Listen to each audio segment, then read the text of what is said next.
What's up, everybody? We're back, episode 2, I'm Drake Amendola, and I'm Philip Romano. and this is Here's Looking at Yul, kid. It's the podcast where we watch Yul Brynner movies and record full commentary tracks for all of them. Yep, and when he says watch, he means watch. We are just looking at Yul. Just look at Yul. We will not be listening to it. We will not have subtitles on. We'll be kind of lost. This month we're watching... This month we're watching The King and I, which is the only one that, at least for me, I will not be totally lost in because I have seen this musical. I've not seen the movie with Yul Brynner. And I won't be totally lost because I've seen the animated adaptation, but I have not listened to it. Yes. Because we had a little conundrum with a recording. Yeah, that's true. This is a little sneak peek into the process. This is not our first attempt at recording this episode. Yes, we tried it on Zoom. Yeah, because of some illness, not feeling well, whatever. So we said, let's do it on Zoom. Didn't go great. No, it turns out it's hard to sync up films on separate services. Yeah, so then we decided to turn that into some BOCO. Yep, which you'll be getting in April 2023. That's correct. Yep. Yeah. So make sure you sign up for the Patreon that does exist. That's right. We will probably not have one in April still, so it'll be on this feed. Yeah, well, we'll already be... This will be like the #1 podcast on all the charts by then, so we won't need one. Yeah. Anyway, we are watching this film via Screen Picks on the Roku channel. Screen Picks, yes. Which, if you have a Roku account, you can get a free trial of. You sure can. For 7 days, which is how we're watching it. Costs $2.99 a month. So listen, if you've already had that free trial, but you really want to watch along. Yeah, this episode sponsored by Screen Picks. That's right. And look, we're paused at true 0. 0 minutes, 0 seconds. We're going to get started. We're going to press play in just a moment. That way True 0, but if you are watching on a Screen Picks we're account, 7 seconds 7 in. seconds in. Yes. We're past the Screen Picks intro. We're right before that 20th Century Fox logo. Gotta love R.I.P. R.I.P. The Fox part. Yeah. Well, yeah. 20th Century Studio still exists. It's owned by the Disney Corporation. So, Classic. Phil, we'll be owned by Disney by April. One could only hope. Phil's going to count us down from 3. He's going to say play, and that's when I'm going to press play on my remote, and that's when you, dear listener, can press play if you want to listen along. But here's the thing. Wait, watch along. Watch along. Sorry, you're listening to us. Do not listen to Yul. Yeah. Here's the thing. We're going to be talking about the movie at times, but not much. Probably if you don't need to watch. You don't need to watch. We're watching... We watch you listen to us. Yeah. It's fine. We're going to have some topics to discuss that aren't super related to the movie. We're going to discuss the movie. We're going to discuss Yul, of course. Yeah. But let's start. All right. It's a long movie. Count us in, Phil. Not the longest. All right. 3, 2, 1, play. Just had to make sure my TV was muted there. Didn't want to hear. Colorful spotlights. Yeah. Oh, you must be able to do colorful spotlights, right? Oh, sure. In real life, you mean? Yeah, but I feel like in theater and stuff like that, when you see a spotlight, it's only white. Well, because when you... Oh, sure. I mean, for those outdoor type spotlights, I'm sure, you want it to be as bright as possible. Oh, that's my doorbell, listeners. I thought that was the sound of the movie, and Is someone here? Someone must be here. I'm going to leave it because I'm recording a podcast. All right. Now, I did not know Rita Moreno was in this movie. I cannot think of a part that is culturally appropriate for her to play in this. Well, you know what? I bet that's true of every actor in this film. Yeah, I'm pretty sure that's true for Yul. I would wager she's one of the less egregious. Sure. Yeah, I think Deborah Kerr is probably the only... Because I'm assuming she's white and she's playing a white woman. Well, we've also... Now, he's not on screen yet, but when we tried to record this episode in the past, we got about 10 minutes in. We did. And we discovered, and you'll see very shortly if you're watching along, but if you're not, you won't. There's a kid who can only be described as snot-nosed Philip Romano-like. Yes. Which, famously, in the Last Water Revival of The King and I, the kid who played that role also... Oh my, look at that. Ballet nope, they're the consultant in Oriental dancing. Oh, I think we probably shouldn't have even said that. Yeah. rugs. I mean, did it look like a white person's name? The consultant. I didn't see. Directed by Walter Lang. What's your favorite Walter Lang picture? It's got to be this one. All right.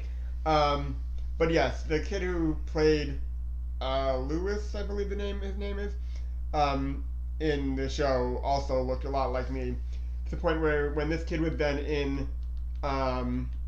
this kid was then in Peter Pan Live, he played Michael or John, and the night that aired on NBC, I got a whole lot of messages being like, "Hey, this kid looks like you." So then I made a picture of him, like cover photo for a while. But anyway, Simply gotta. I do really like the sets of these old movies. They're very colorful because I think of the type of film they use. Mm-hmm. And like there is something very Color by charming. Deluxe.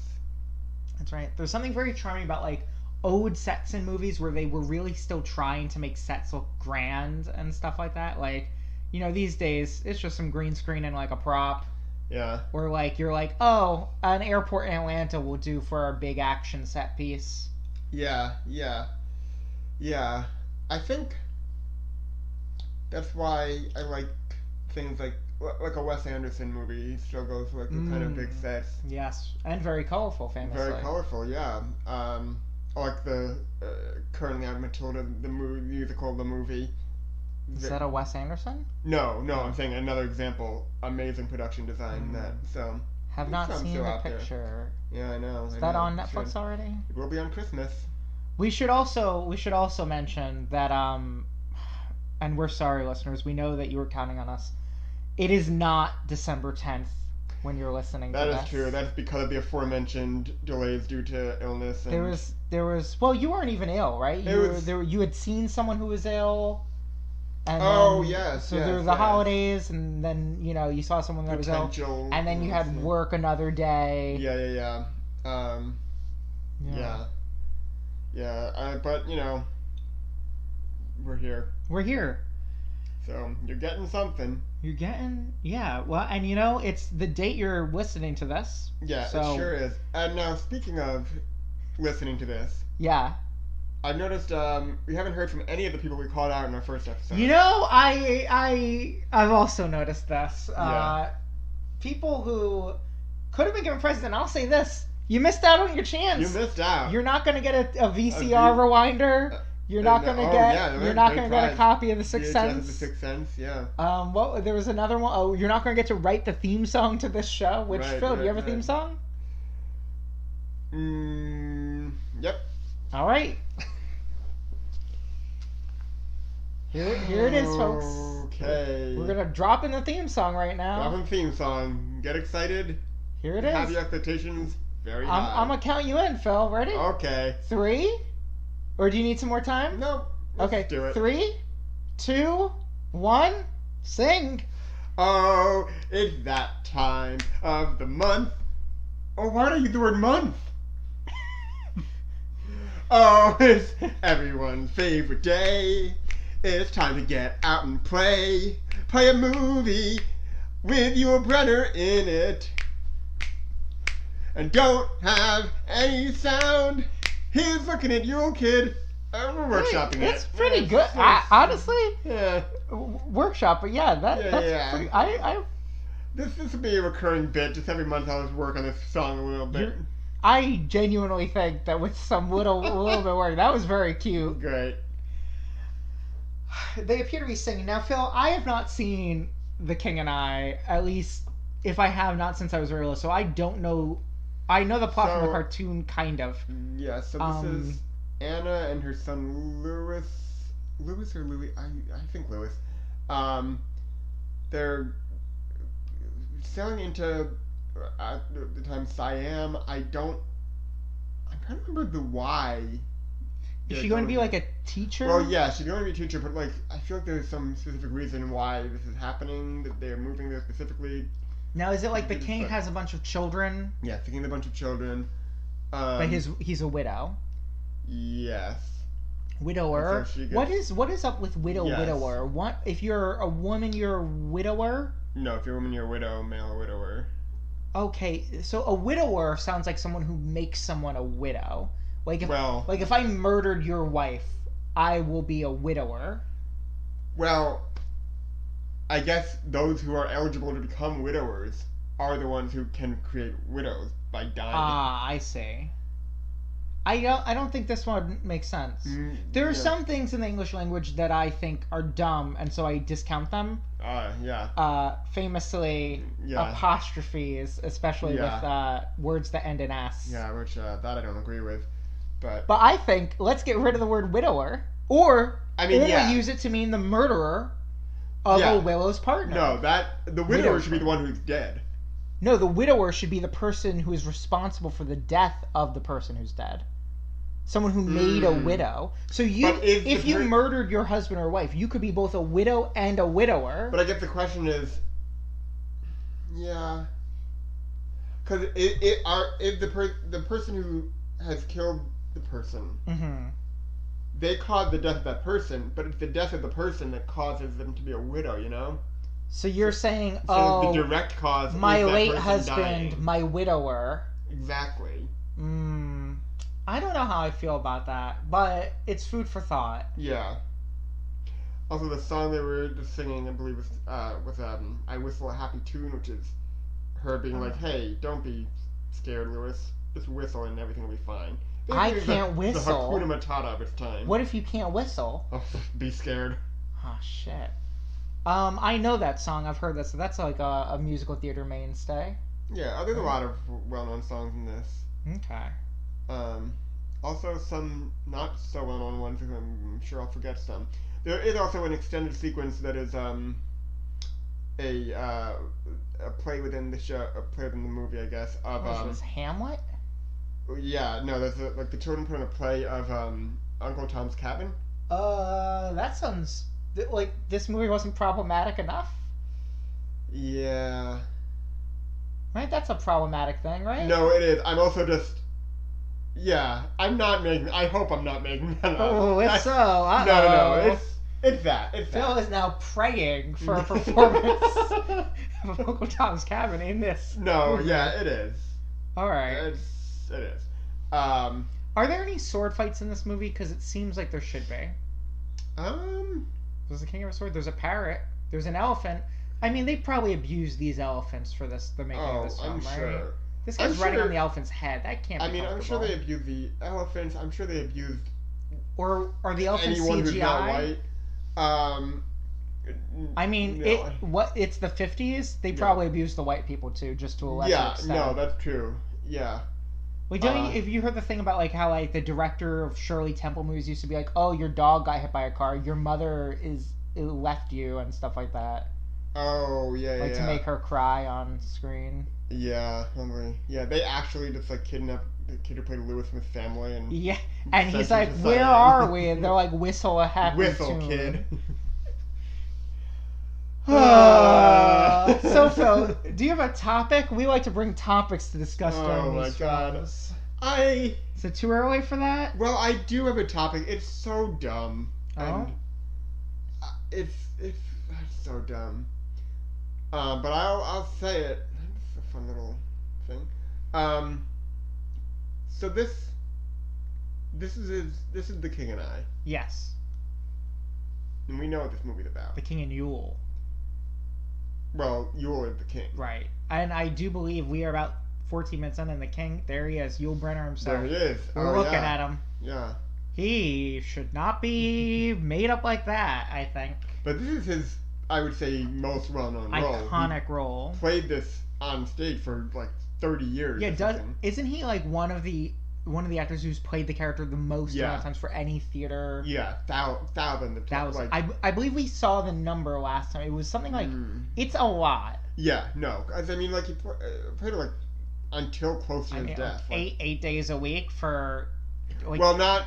No, he didn't do it consecutively, but he did it from like the age of like 30 to like 60, right? Like just constantly. Yeah, it's crazy. It's quite a shirt he's got. And you know what? We're going to be doing this podcast from the age of 30 to 60. Well, I don't know if he had that many movies. He doesn't. But we could watch them again. That's true. We could just look at still pictures of him. That's true. We can. All right, you heard it here first. After we get through his entire filmography, we're gonna keep doing episodes, but every episode new we're photo. looking at one photo of him That's for right. an hour. Yeah. They'll be much shorter than these episodes. That's true, so yeah. in our old age, we'll need we won't be able to podcast for as long. Our old age in like 2 years. So my topic. Mm-hmm. Yeah, this is. Is that Rita Moreno? These are the people that in the cartoon have like weird magic duels and they're in love with each other, but don't say it. Is she one of the king's daughters? I think. Maybe. Is she Tube-Team? Is Tube-Team a daughter? She has a chair that she's being walked around, so I feel like she is royalty of some sort.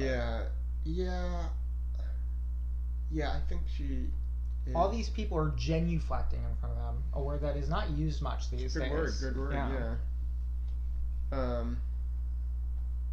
You know what is also impressive is back then, if there was a character, like if there was an actor who was going to do like a shirtless scene for like the entire movie, they'd be like, "Yo, just take my shirt off." Like now, like this guard guy would be like Chris Evans, right? And he'd have 400 pounds of muscle on him. Imagine Kumail Nanjiani playing this role. Oh, I mean, it probably would be him. Kumail Nanjiani, genuinely one of my favorite comedians alive. He's good. He has my favorite joke, my second or third favorite joke. My favorite joke that I didn't write, because you know what my favorite joke is. Of course. And listeners, you'll have to listen to more of the podcast to get that. Yeah, that might be its own Boko episode. Maybe. But he had a joke where he replaced a word in the title of different TV shows with the word horse. So he would be like horse in order. Full horse. Yeah, full horse. Then he did horse, that's Friends. Horse, that's Seinfeld. But my favorite one, he did Saved by the Horse, and then he did Saved by the Horse, the college years. Or he might have just done Saved by the Horse, the college years. But doing a joke about Saved by the college years, a show that ran for like 12 episodes. I don't know it. I've seen every episode because they used to air it on TBS, and boy, did I cut school a lot. So I would watch Saved by the college years during the day. Yeah. Speaking of horses and TV shows. Watch Horse in the House starring Taylor Mainberg. Yeah, guy who didn't call in to a podcast. Oh, should we check the voicemails? Oh, you haven't checked the voicemails? I haven't. I mean, I'm pretty sure I would have gotten an email. It might be full and bursting with messages from our friends. Sorry, unrelated. Is that what the bell was earlier? Did someone drop off a package? Yeah, what was that? No. I don't know. They rang a bell once and they walked away. Oh. It was probably a package. Makes sense. Where do I have this voicemail? Oh, yes, here. All right. And Philip, what's that number in case listeners want to call in? That number is famously 518-966-2442. So if you call that number, well, do we want to throw down a gauntlet, or do we have a friend we want to target for this one? Well, yeah, but first let's check. So, okay. All right, it's time. Let's hear what our fans have to say. It's time for the voicemails of the day. We have none. You're really leaning on the word day in these songs. It's easy to rhyme. Much easier than month. A word that famously... Now, you're not going to remember either of these songs next month, because famously, you also don't listen to this podcast. I've already forgotten the main theme song. Great. What's your top... Well, if I listen to the podcast, it'd be a conflict of interest. I don't want to skew our numbers. Oh, sure. Well, I could send you the file.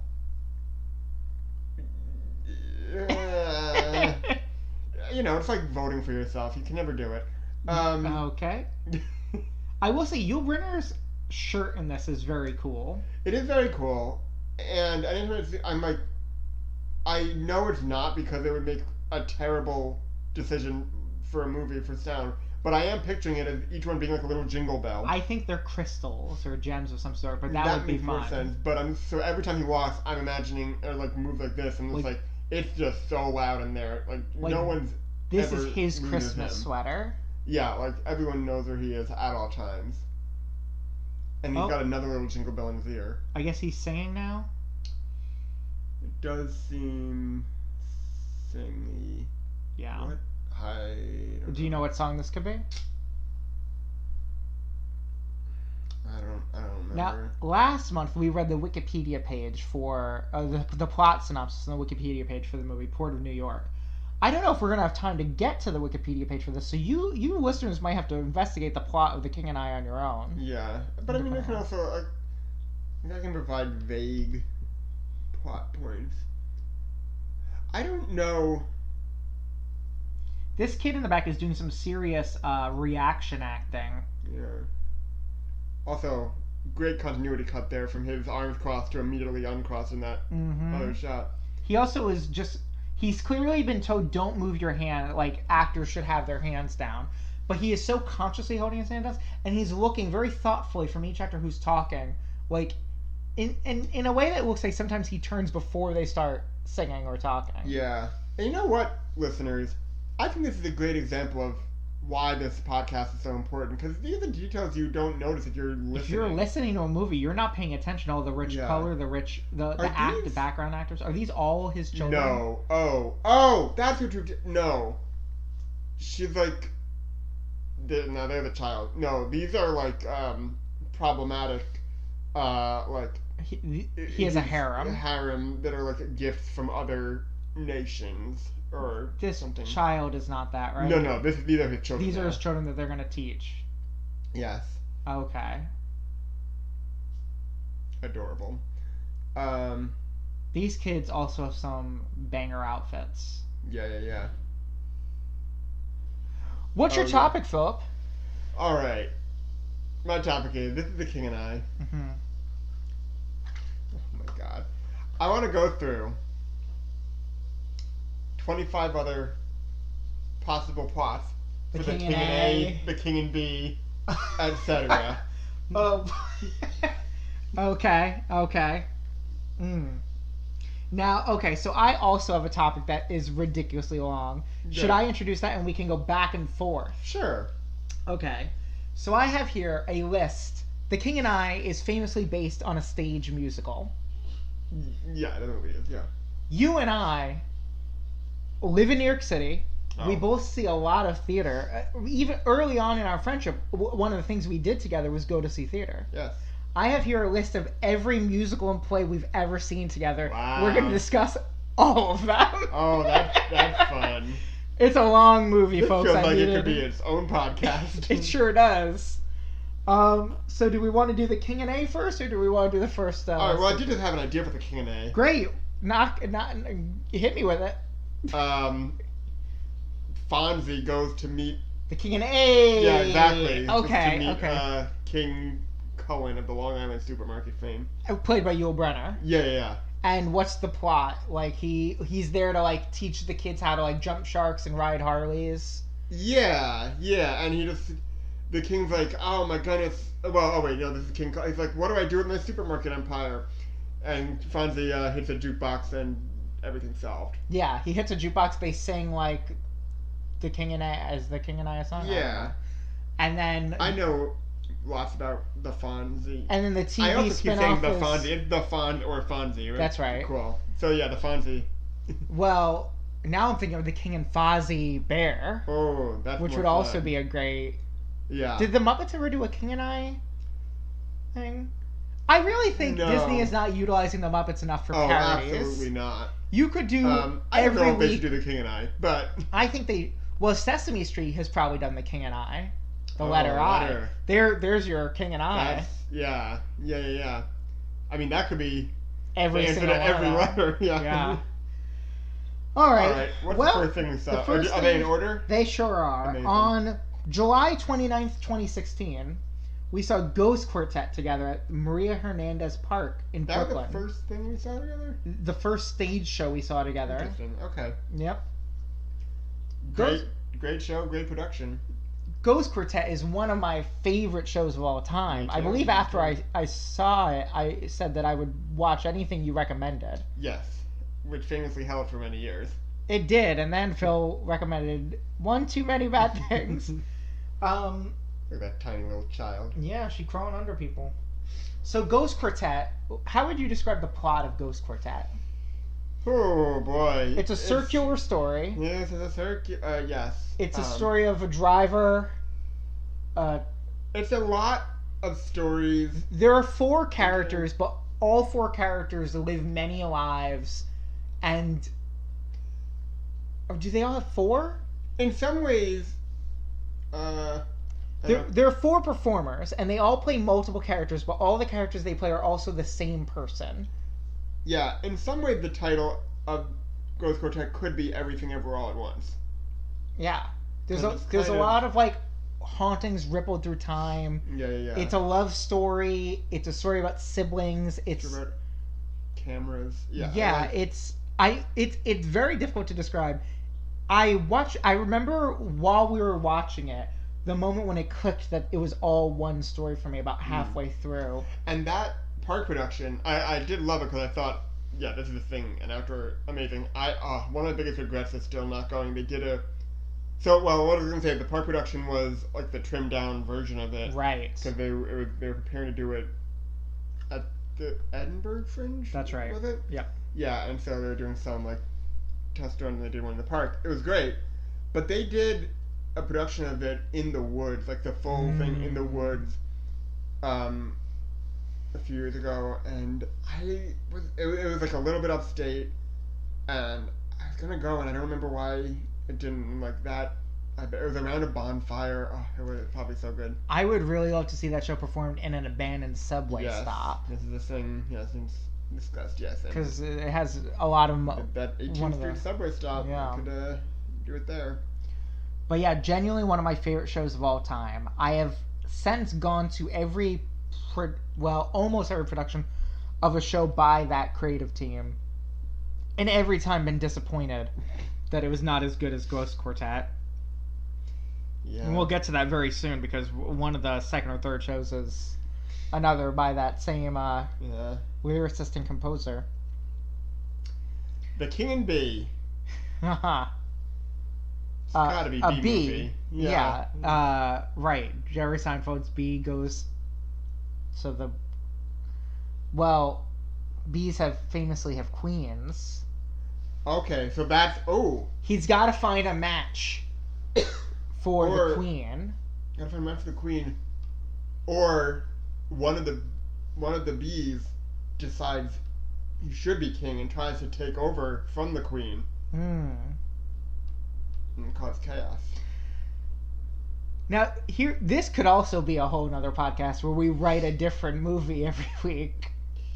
But it's not. It's this one episode. Be a movie studio. Because here's the thing. With this podcast, there's a lot of other podcasts where they're like, oh, listen, buy our Patreon if you want these cool bonus podcasts. No. Or like, oh, we've got 30 podcasts. This podcast is all bonus content. We're giving you every idea we have, and we're not stretching out to this is 26 episodes. No, we're giving you all of the content, no filler, just right now. You're getting it all. No filler in this podcast. Absolutely no filler in this podcast. Yeah, exactly. I'm not sure if she's been in it yet, or she must be playing Tube Team based on credits. Whoever Rita Moreno is in this, I've not recognized her, and she's definitely wearing problematic makeup. Yeah. Yeah. She looks a little like Lucille Ball.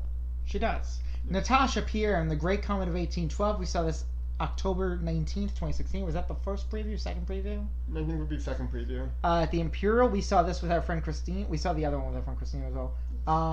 Your parents and one of your parents' friends. Yes. Dina? That's correct. Yes. Dina. Now... Natasha Pierre in The Great Comet of 1812 has the same composer and lyricist as Ghost Quartet. Yes. It's not as good. I disagree famously. It also features half the cast of Ghost Quartet, or at least the production we saw. Three quarters. 3/4? Brett Arnold was in that? Dave was I in didn't see Dave Malloy in that. Sorry. Yes, that's true. So half the cast at that point. It's an adaptation of War and Peace. It is an electropop opera based on a 70-page slice of War and Peace. And doesn't that sound cool? If only it lived up to it. It does, and it is cool. It's my favorite show of all time. I think Ghost Quartet might be my favorite show of all time. Or this next one, actually, might be my favorite show of all time. But we'll get to that after The King and Sea. The King and Sea. Now, what if this is about the king, who gets eye surgery, and suddenly he can see. I was thinking of similar, not similar, but other than like C spelled S-E-E, could be the creator of C's Candy. What is C's Candy? It's a candy brand. They make lollipops. He's already flagging in this dumb idea you came up with. C's Candy is a thing. My mom always loved their lollipops growing up. Okay. So I thought it was like a well-known candy brand. Apparently, it is a well-known candy brand on the west coast of the U.S. and like she would get them from like relatives there, or like west coast or Midwest. So people would send her candy, or she would get when she visited, or I guess, when they visited. Like that's I mean, it's available. Well, now there is now a C's Candy store in New York City as of a few years ago. Oh, the whole brand has a store. Yes. Okay. You can go downtown. It's like similar to the Hershey store. I mean, it's much more charming and small. All right. Well, Boco, we should go to that store. Get some candy. If you like chocolate, they have very chocolatey lollipops. I don't. I know. The third show we saw together on January 21st, 2017, The Strange Undoing of Prudencia Hart at the McKittrick Hotel. Wow. This, we sat with a married couple who I'm still Facebook friends with. They were very lovely. Yeah, I think I am too. Carrie and John, shout out to them. Yeah. This might be my favorite show of all time. It's great. It was great. The Strange Undoing of Prudencia Hart. First, it was set like the theater was set up to look like a Scottish pub. Yes. They had little sandwiches they handed out, like at intermission. There were free sandwiches at the bar, and there were drinks. And the premise of this show is, it's about like the way they set up the premise was really great. It was like, it's set a long time ago in 2008. Yeah. And it's like during a huge storm, and there's this woman who's like an academic, and her specialty is old Scottish folk music, like of the like dark ages. Yes. And she's at a conference that gets snowed in, and there's another man, there's another researcher there who's like wants to win her affections, Colin Syme, right? Only one Colin Syme. And she just she can't handle this guy. He's too jokey. He's the life of the party. He loves karaoke and jokes, and she is serious. And then, what do you know? She gets abducted by the devil. Classic. And it is a love triangle about her and the devil and him, and it's about karaoke and darkness and the devil, and it's kind of like about her like sexual awakening, and like her real like a push and pull between like her darker impulses and like her like desire for affection and love, all in rhyme. In rhyme, yes. The whole show's except for the second act comes out of rhyme. Yes, in hell, which is part of the plot, like the language. I love it, and that's what made me. Well, I'm skipping way ahead. I was gonna say that's why I thought you would love that production of Cyrano from this year. Is because in a similar way, it kind of like uses language as a that is skipping ahead, but we'll get to that. But yes, it was such great word, like just hearing. I have the script.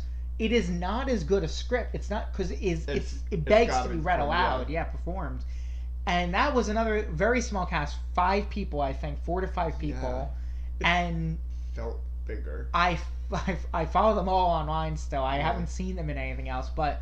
They all came over here from Scotland. Right. I think a couple of them were from England also. But they like we saw the second cast in New York City.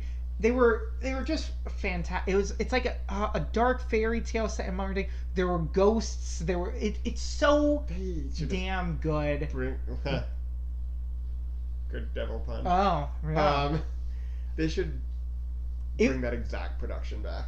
I also think that could work on like maybe not broad, but like it could work on a stage too without it being an immersive thing. Yeah, I would go see that every week for the rest of my life. There was a production that was going to happen in Canada in like April or May 2020, and we were going to go. Right. Oh, what happened? And then there was a global pandemic. Yeah.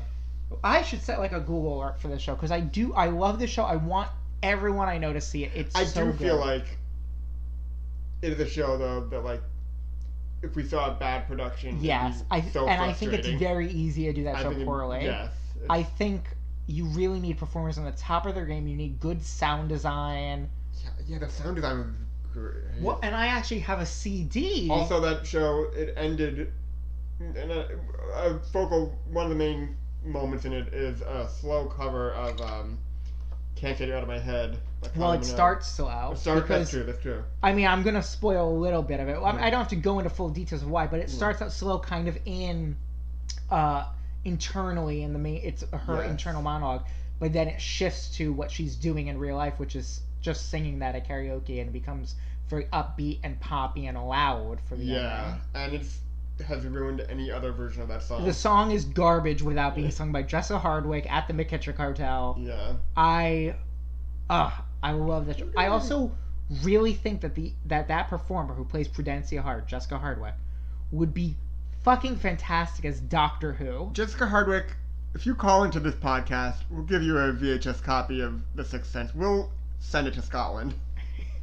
I mean, she was truly one of I would say the top 3 performances I've ever seen on stage. Right. Yeah. And I believe we saw my favorite performance on stage together, so we will get to that in a little while.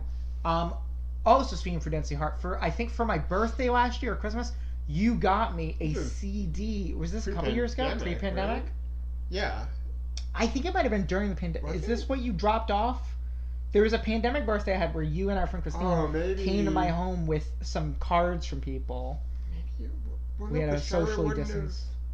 Right. Been able to, because she would have had been. Maybe it was right before. I think it. Maybe it was Christmas pre-pandemic. Maybe that feels right. 2019. Yeah, I guess I could look at my messages with my source. But it's a CD. Well, you already said it, but it's a CD featuring some of the background music and music inspired by, and like 2 songs, because each act started with like a Scottish Ceilidh. Yeah. And so like they started and they were just singing. Oh, also a thing to mention is that we were sitting down, right? I thought I thought it wasn't going to happen. We sat down, and when it starts, people are, all the seats are at tables, like pub tables, and the actors are like walking around and like singing and chatting with people, and Phil goes to pour some water in his glass because there were glasses of water set out, and he takes a sip of his water and then immediately spills it all over the table, and he's like, oh, starts cleaning it up. Actors are walking around, and he picks it up, and now the cup is like a third fill. He then immediately knocks it over again as the actors are starting the performance. They're like doing their opening monologue, and so I had to confiscate the glass because you couldn't be trusted. Listen, I was contributing to the rowdy pub. Well, atmosphere. But also, the main character stood on our table at one point with her shoes off, so like she would have been stepping in water because of you, which she then would have had to just deal with for the rest of the show. I mean, I wouldn't have just left the water on the table. Yeah. Who did I... Because that was my second time seeing it. I remember I saw it the first time. Yeah. Great show. The King and D. The King and D. Now, there are a lot of different things you can do with this. Yeah.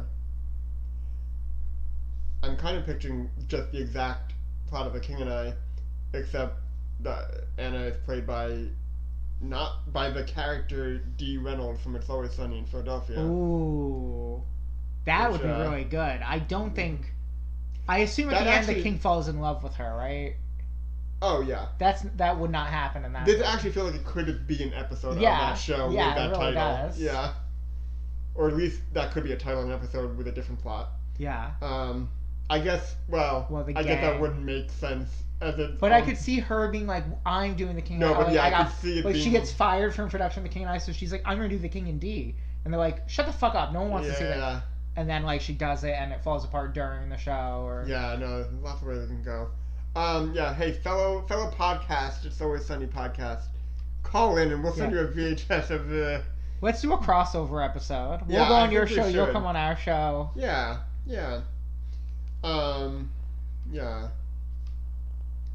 What's next? On February 4th, 2017, we saw The Strange Undoing of Prudencia Hart.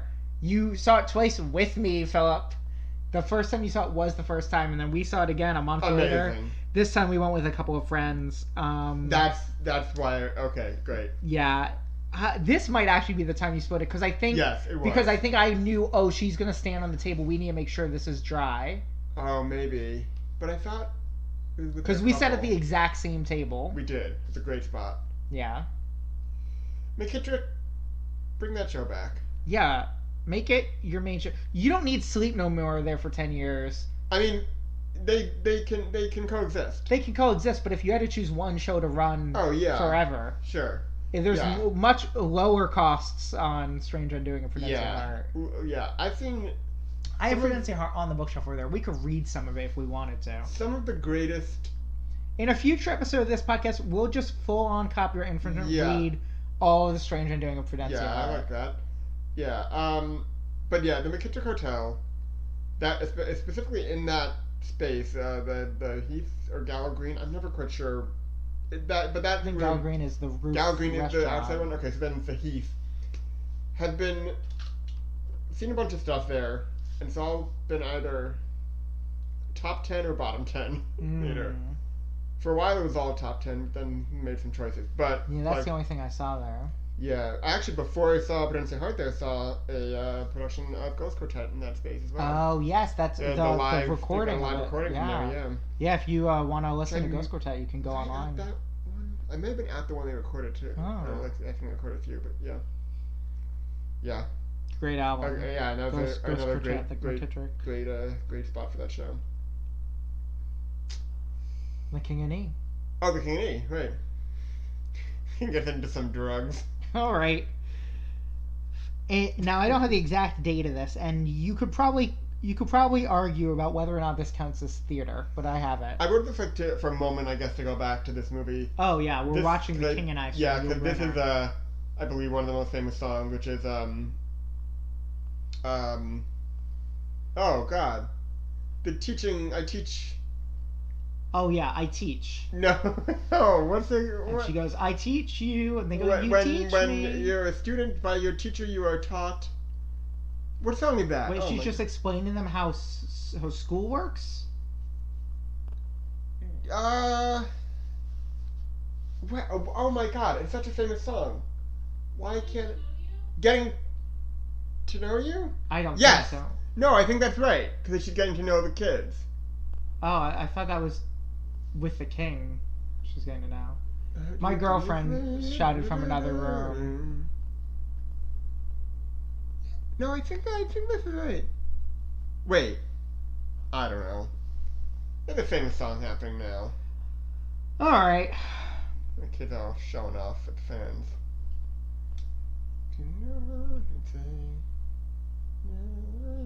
Well, don't sing too much of that copyright tune. But maybe you want to sing a new Phil version of Getting to Know You. Hey, your kids and I'm teaching. Wait, no, Getting to Know Yul.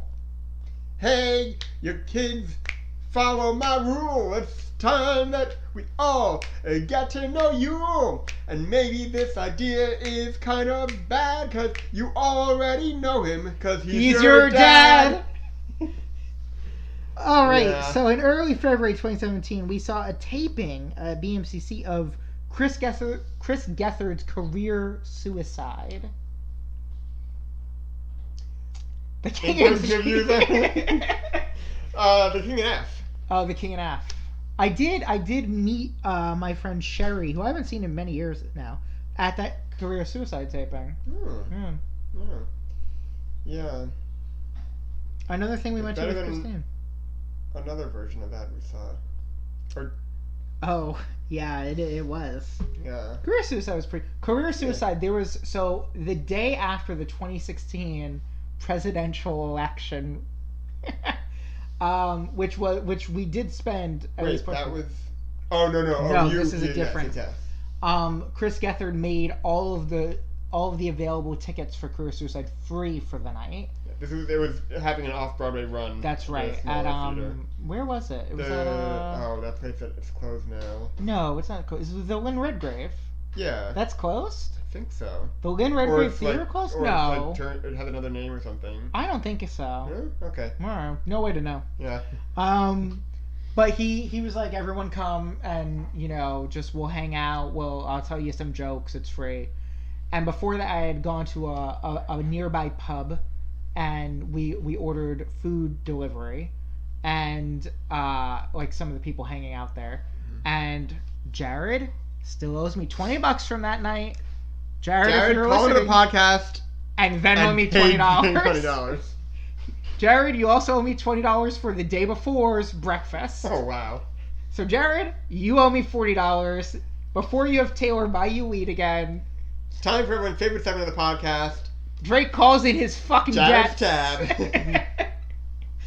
But, we had Chinese food, and I had very greasy food, and I was then not feeling well during career suicide. Now, some background on Chris Gethard, in case you don't know. Chris Gethard hosted a public access television show for years called The Chris Gethard Show. Philip and I were regulars there. This is how we met. It is. There would be no Here's Looking at Yule Kid That is true. without The Chris Gethard Show. That is true. That is true. And so Chris Gethard... I'm just going back in mind, like, there'd be no Looking at Yule Kid without Big Lake. That is also true. Yeah. All right. Big Lake was a very short-lived Comedy Central pilot that Chris Gethard starred in. It got canceled after one season. It made him start the Chris Gethard Show. I had watched Big Lake in high school. Yes. Was looking for Big Lake DVDs or season 2 or something when I found the Chris Gethard Show years later. Because I said I want to watch Big Lake again. Yep. Years later. Yeah. When I found, So Chris Gethard knows us. He knew many of the people who came to the show because we were regulars. Yes, I just saw him recently. Oh. At a taping I went to that I was not aware he was going to be part of. Very fun. You chat? A little bit, yeah. Because I recently took his wife and child to the circus. That's right. Yep. What a strange life you lead. Shout out to Hallie, and I'm going to say not name their kid because I don't know if they do that on things. I think they do, but... Alright. Yeah. But Chris or Hallie, if you want to come on the podcast, call in. Yeah. Or child. But so we went to this career suicide. I was not feeling well, and I had seen this before. Not me. Yes, sorry. Yes. Me and a couple other people. Jared. Yes, I believe I went to Natasha Pierre in the Great Con of 1812 that night. Ah. Mm-hmm. Anyway. I wasn't feeling well, and I had seen this show before. I think I had seen it off Broadway at this point, but I had also seen it when he was working out in like a Brooklyn basement. Oh, The Annoyance? Maybe? Or no, that way the other one was. It was very far. It took a long time to get there, and it was in like the basement of a bar that had like shuffleboard. Oh, Union Pool? Maybe Union Pool. Pool. Not Union Pool, Union Hall. Yeah, Union Hall. Yeah. Because I've also seen Union like Pool, Birbiglia play there and stuff like that. Yeah. Like that place. Yeah, it's cool. But I had seen it a couple times at this point. And then like 20 minutes in, I'm feeling, I got to use the bathroom. I'm not feeling great. I'm sitting, where I'm sitting is like slightly into the theater, like on the aisle, but like on the aisle closest to the stage. So to get out of the room, I would have to walk right past the stage. And the stage in this theater was on the floor. So I basically have to walk like right next to Chris Gethard to get out of this show, to get to the exit. I'm not very good at explaining how places look, but that's what you're going to get. And I'm trying to like fight through it, and then finally I'm like, I have to leave. So I get up, and I start walking, and I've got my head down. And comedy shows, sometimes people leave them, usually because they don't like the comedy or something like that. Sometimes people leave them. And Chris Gethard often turns that into part where he's like, "Oh man, you're not enjoying the show. That's fine."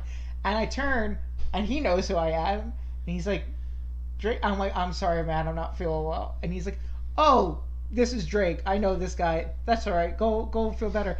And he like makes a joke about how it's very awkward when the person storming out of your show is someone that you know and you think is a fan of yours and stuff like that. And then I did feel better later, and I snuck back in a side entrance so that I wouldn't have to deal with all that again. Sure. And then he accosted me about it on live television on Sandwich Night, which you can watch. I don't know which sandwich night it is, but the King in G. I don't know the alphabet. The King in G. Yeah. Yeah. Makes me feel better. Recently on Jeopardy, a question was literally just what is the 7th letter of the alphabet after F, and no one buzzed in. It was a weird moment. Hey, I could have won. Yeah. Is it Final Jeopardy? No. The King in G.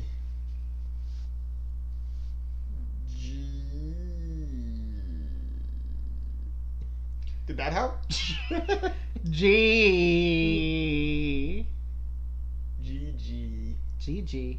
There's a cat in the movie Kiki's Delivery Service named GG.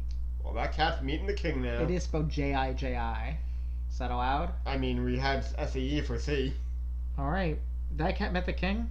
It'd be a hoot and a holler, I'll tell you that. He was voiced by Phil Hartman in the English dub in his last ever role. Okay.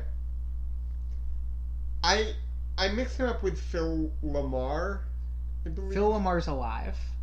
And Phil Hartman. Phil Hartman is not. It was like a tragedy. His wife murdered him. Okay, yeah, okay. That's... Anytime I see Phil Lamar's name, I confuse those two, name-wise.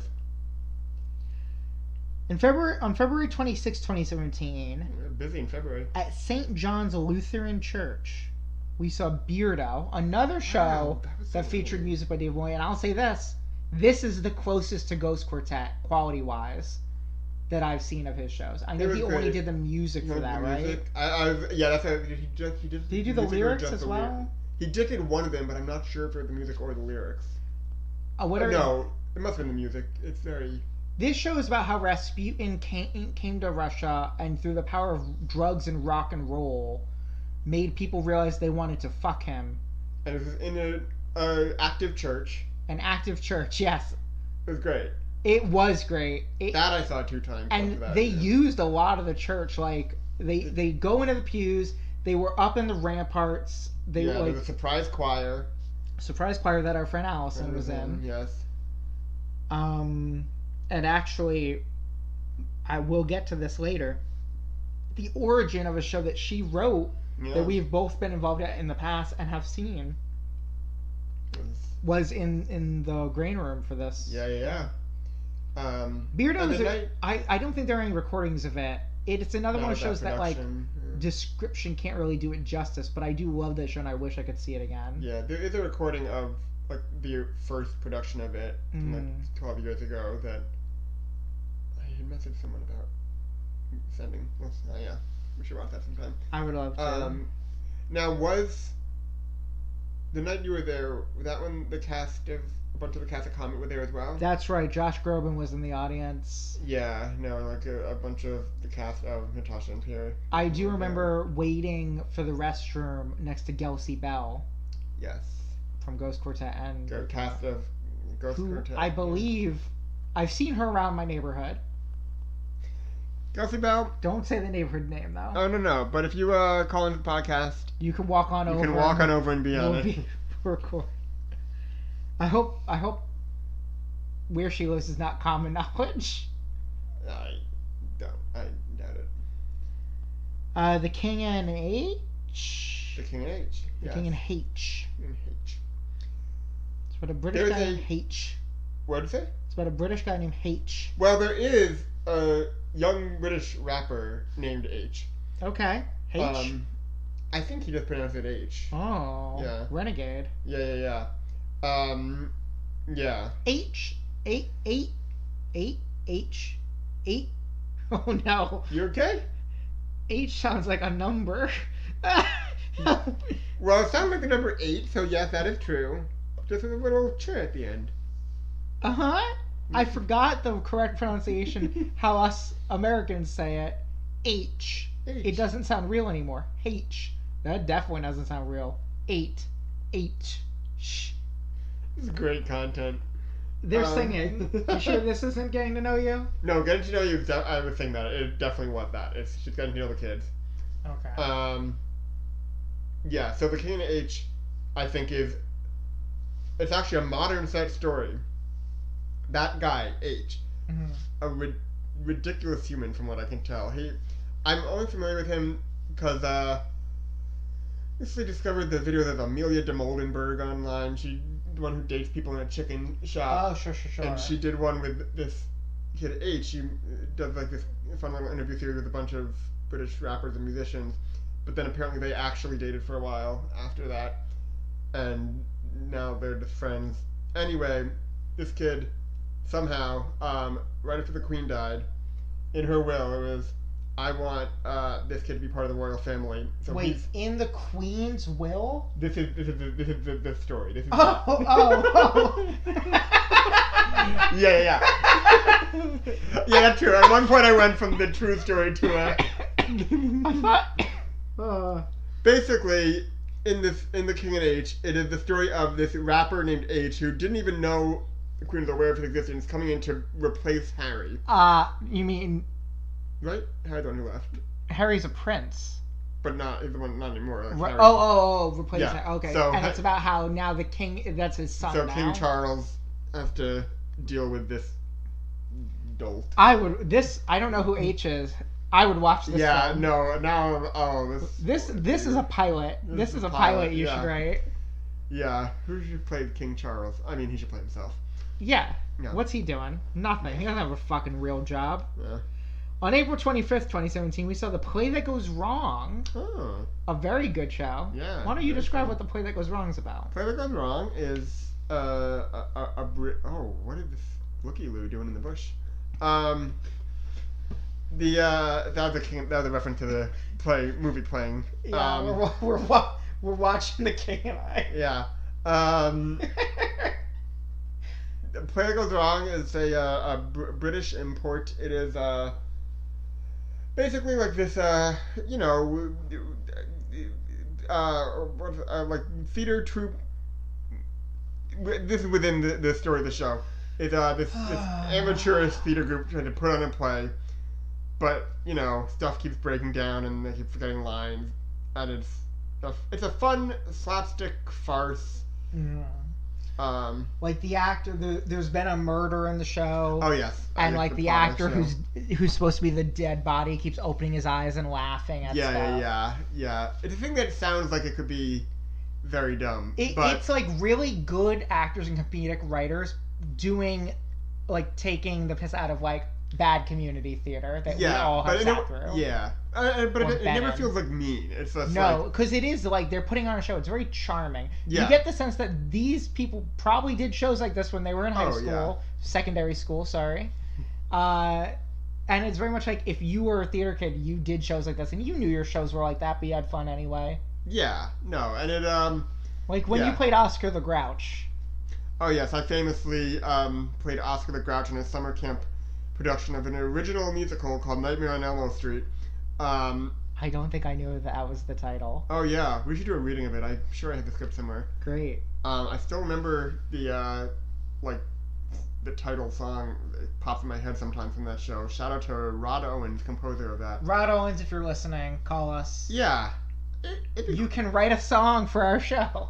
Yeah, it's great. We'll pay you in a videotape of The Sixth Sense. Yeah. Oh, hello. So... Two people are making out now. Yeah. That must be Rita Moreno, but it... I mean, she would be very young, right? And, yeah. And is wearing makeup to make her look like another race. Yeah. Yeah. But yeah, so in this production, I played Oscar the Grouch. The whole thing was like, oh no, the Sesame Street characters are mean, but then Oscar the Grouch is the only nice one. Oh, Get a fun little solo about, like, it's no fun when you're not the only Grouch. And I was in a garbage can. Yeah. And I was short at the time.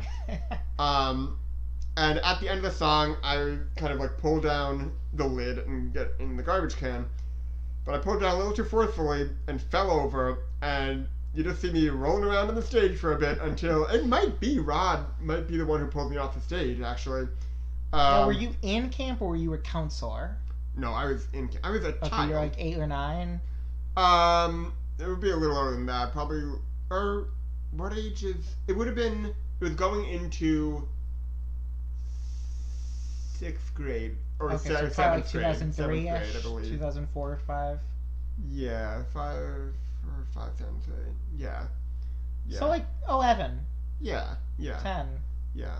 And is this guy, was he a grown-up? Was he a counselor? Or was he another student?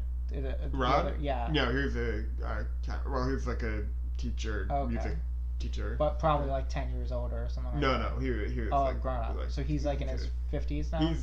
Probably, 60s? Yeah, 50s, yeah. Listen, if you're listening to this podcast... Yeah, we're still Facebook friends. What's that phone number again, Phil? 518-966-2442. Call in. Yeah. The King and I.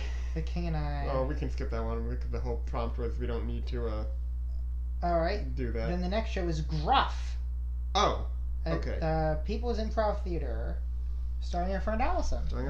As a goat. Yeah. Ooh. I'm good. Yep. Just push my leg into a table. Oops. This table does injure me and my girlfriend very often. Cool. Yep. Have you ever pinched your fingers in this? No. That's good. Yeah. Yeah, Gruff. Very fun. You brought your brother, yes? I did, to a later production, but so the story is, it's the story of the three Billy Goats Gruff, but it takes place in a post-apocalypse.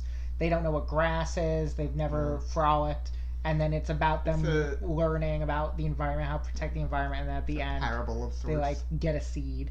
And I brought my little brother, who was about 3 at the time, to a performance of this, and it was a combination of like actors in like goat costumes with like just like floppy ears and stuff like that, and like but there were also puppets.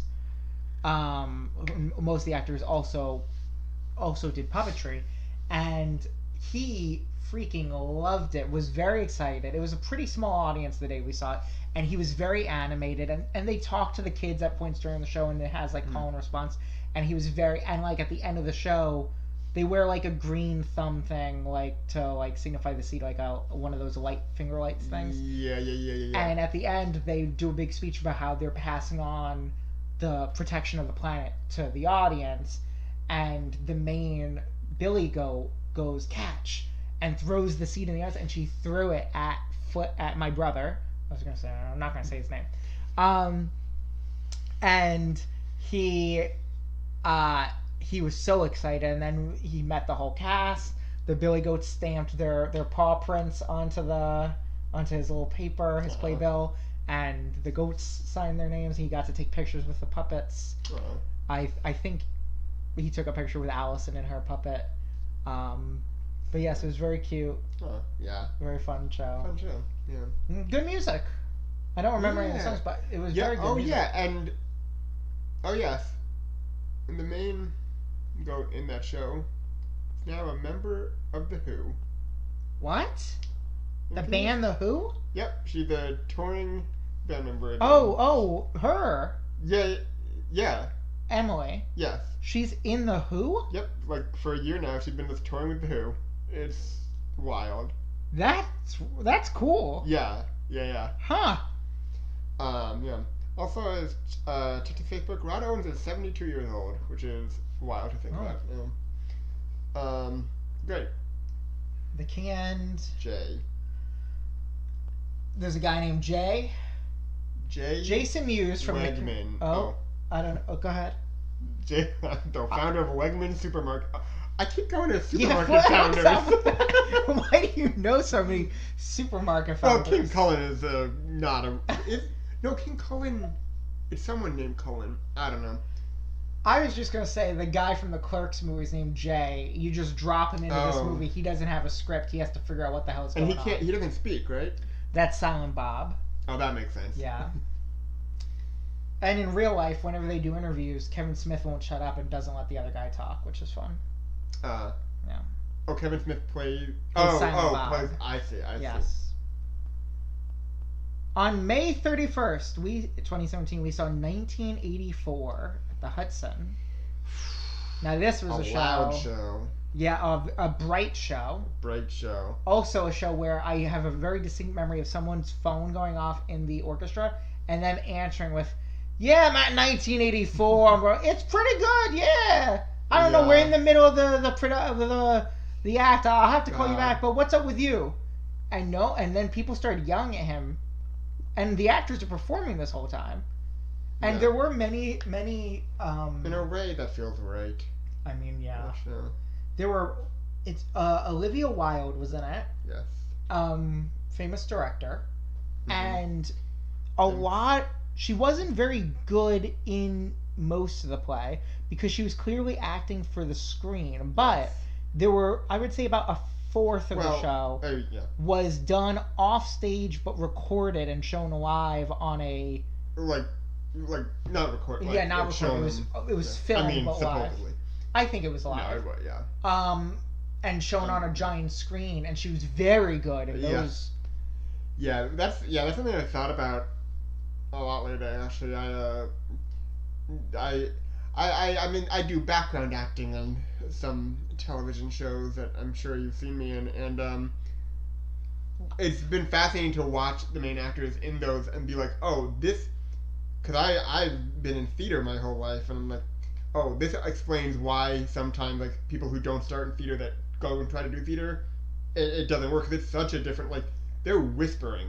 Yeah. It's like, yeah, it's and they're really good at that. Yeah, they're really good at that. They're whispering it, and they do it like 10 times, and they do the best one. Yeah, right. It's yeah, 1984. God, that child was a full adult.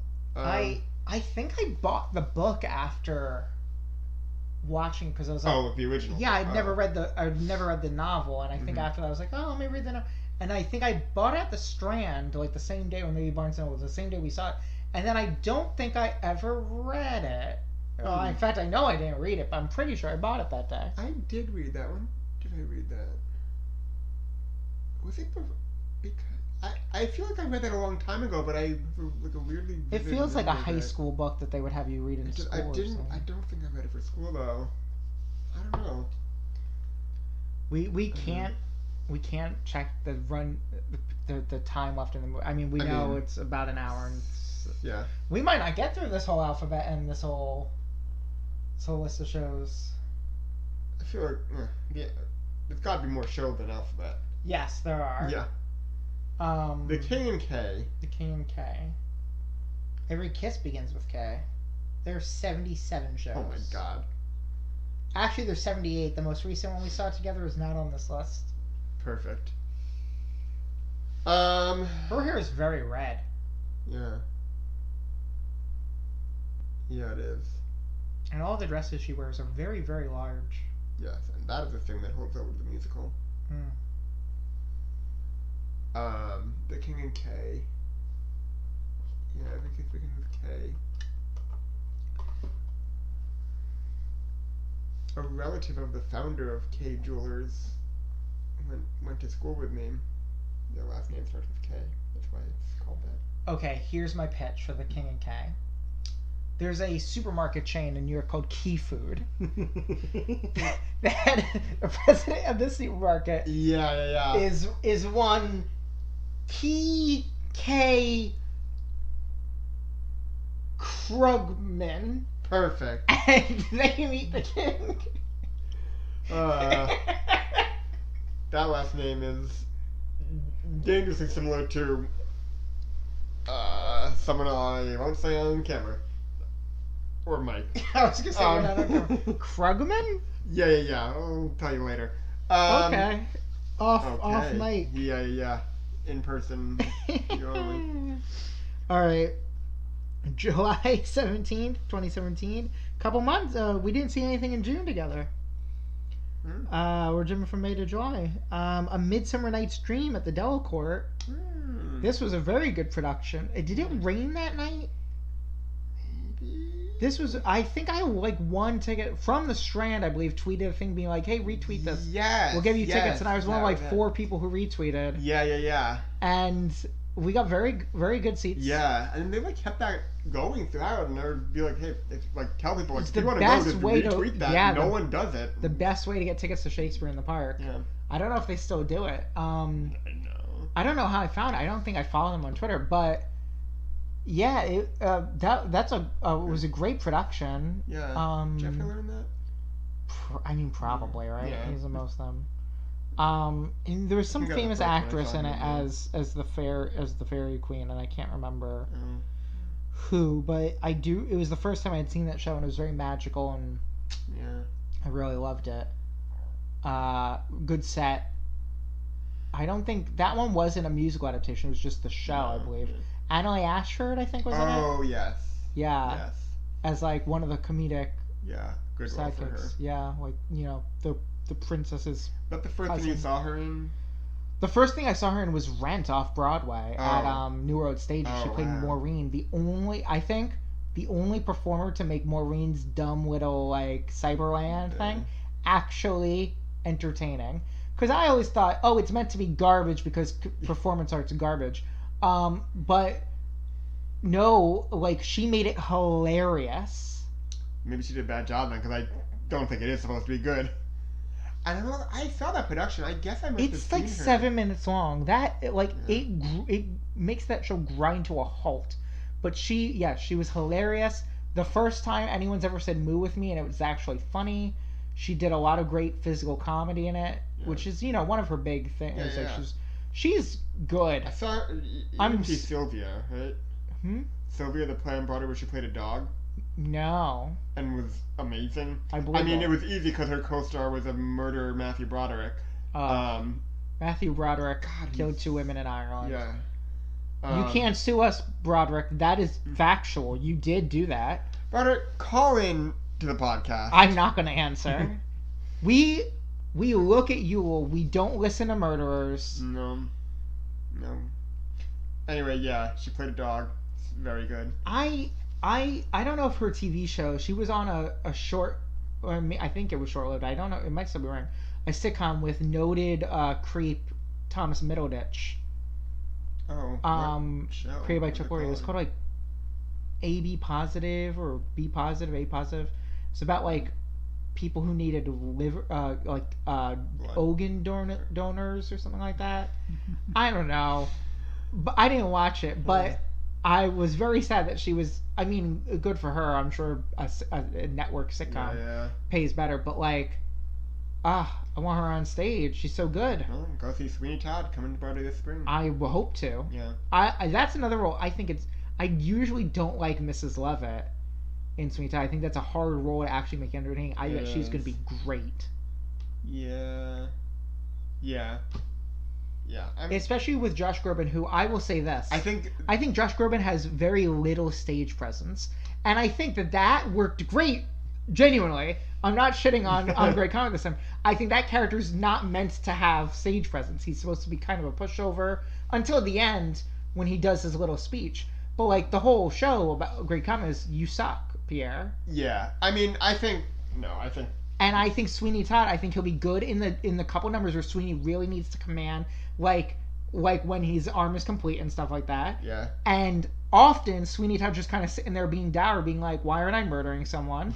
This fucking woman won't stop singing about murdering people." Yeah, I think he's gonna be great. I think he's gonna be a lot better than a lot of people think he's gonna be. I think so as well. Like I watched him many times. I saw a comment many times. His performance in that show, like grew. It was so good. I saw the second preview. Yeah, no, exactly. I'm saying I thought it was good in the beginning, but then by the end, it's great. And Emily Ashford for Mrs. Lovett, I did think is a kind of an odd choice for some reasons, but I think with him, it'll be a good. I think match. they're going to play off each other very well. Yeah. Although I do also want to see Stand By Jenna Duvall, famously, skipping ahead again, star of Diana the musical. Oh. She's the. Well, I don't want to spoil what we thought of that show, but she was very good. Yeah. I'll say that. Yeah, and she's the standby for Mrs. Lovett. A lot of great outfits in this movie we're watching. Yeah. We're looking at. Yul's singing again. I think. He must be. Yeah. Doing a lot of hand acting. Is he? Maybe not. I think they were speaking. The king does often speak in like a fast talk. Well, but like kind of like a very lyrical, poetic way. Yeah. Okay. Well, he's a king. Yeah. Speaking of the king, the king and L. The king and L. I feel like we skipped a bunch of letters. No. LMNO. Oh, LMNO. Okay. After. Yeah. Oops. The king and L. The king becomes British and dies and goes to hell. I think this should be a crossover with Legally Blonde. Oh, the king and L. The king and L. Yeah. Oh, that'd be fun. Great. Is her name Elle because she's a lawyer? Yep. The L stands for lawyer. Lawyer Woods. Now, I don't know the exact date of this next show. I just have after July 18th. Okay. It is La Maupin. Oh, I could get you the date of that, I think. Which our friend Cassidy was in. Yes. Very early into us knowing her, I think. A couple months. Because we saw the Play That Goes Wrong with her. Yes. And we met her through another Catholic show connection. That's right. A couple. Yeah. But this was a show about Julie Diabini, who performed under the name La Maupin. She was a French opera singer, aristocrat, duelist. She committed one of the last sword fights. Yep, a lot of good sword fights in this. She burned down a nunnery to break her girlfriend out of it. Bad. Maybe like you know how like online there's a lot of things people would be like, big bisexual energy. She's the personification of those memes. Yeah. As like a real person. Yeah. When that nunnery was burning, the flames were pink and blue on the side of her face. That's right.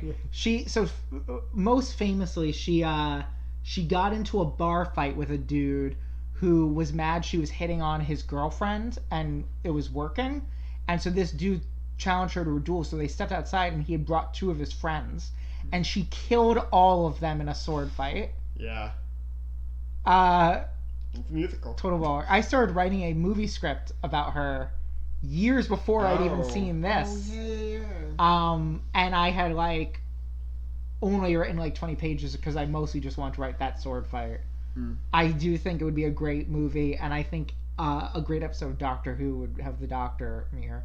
Would have been better when Jodie Whittaker was the Doctor, although the writing was bad. I'll say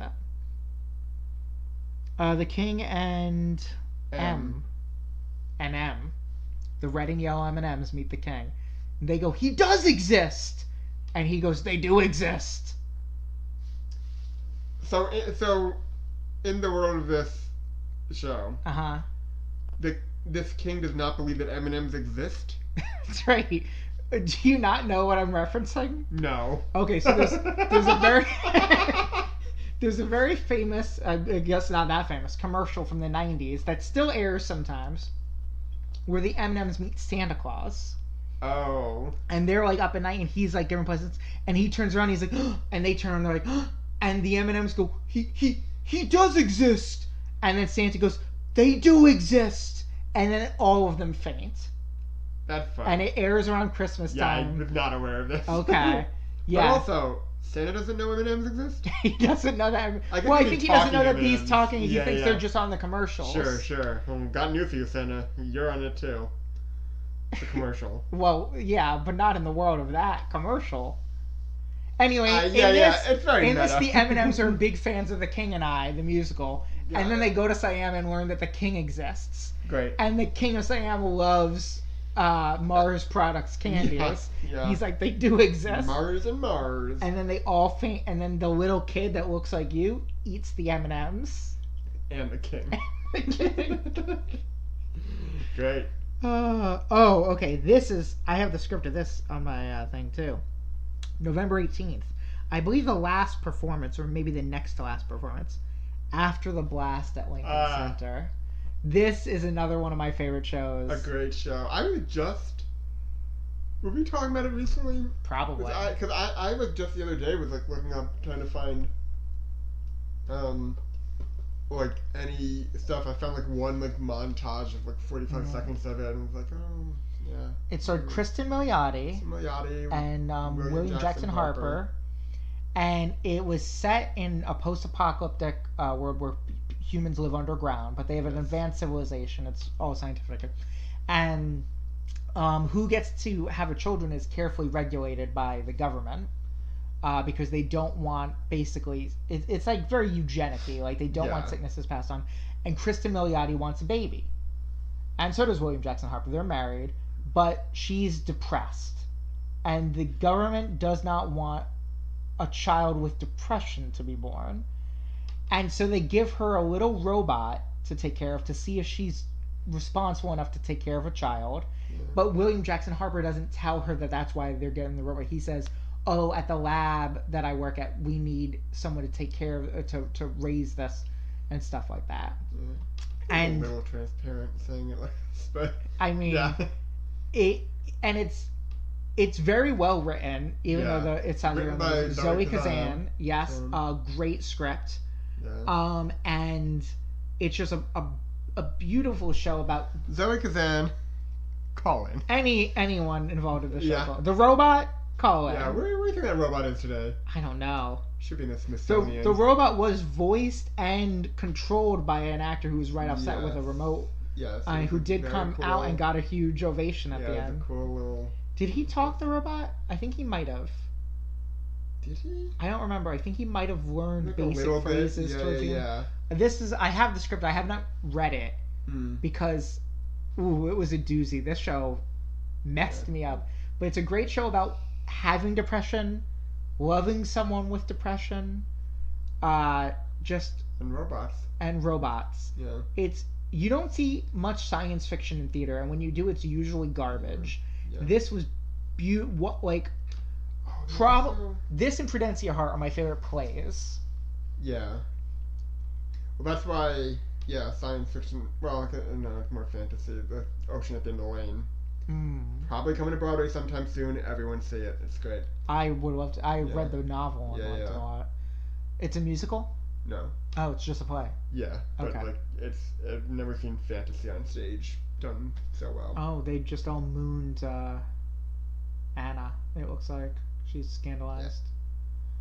Yeah. Looks like the NBC logo. Yeah. Hashtag Peacocktober. Also, the King's got a great hat on right now. yeah. Who's hat? Also, you think these are bells again? Yep. Okay. Yep. Is that what you were pointing It at? sure is. But yes, After the Blast, great show. I think it would be a good movie. I think you could make a movie of it pretty cheaply. Yeah. And What was? Zoe, you gotta get that done. Yeah. Ugh, just I love it. I love it so much.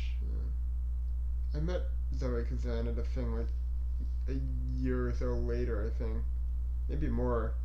The only thing I said was loved After the Blast. Oh. And you could tell that a lot of people didn't hear that a lot. Yeah. Not just because it wasn't like a long-running thing. It was in the smallest theater in Lincoln Center. Clairto Theater, Off-Broadway, Lincoln Center. So it had a very small audience, and yeah, it only ran for a few months. Yeah. And have there been like other productions?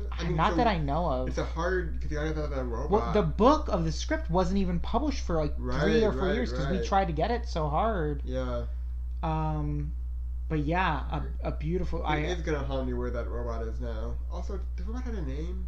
Yeah, I'm sure it did. I mean, if you want to go over to my bookshelf and grab it, we could find out. But that's Boko. Yeah. Well, in a future episode, we'll read all of. Yeah. When we get into the copyright years. The King and N. King and N. Oh. I like to propose another King and M. Okay. Auntie M. Oh, sure. Alright. So the King and N. Nice to meet ya, King. I think the King just plays Nintendo 64 a lot. Okay. It's the King has a Twitch channel. It's a Gamer King. Yeah, Gamer King. Yeah. This King loves Fortnite. This fool. I don't know. There's he doesn't. It's Santa in disguise. Yeah. Oh. This her husband? Oh no. Or is she a widow? Yeah, no, she's a widow. Not a widower. Sure. I bet her son's a widower. I think he killed his dad. Yeah. He shot his dad. I forget who people are, but they're someone. Oh, wait. Okay. This might be.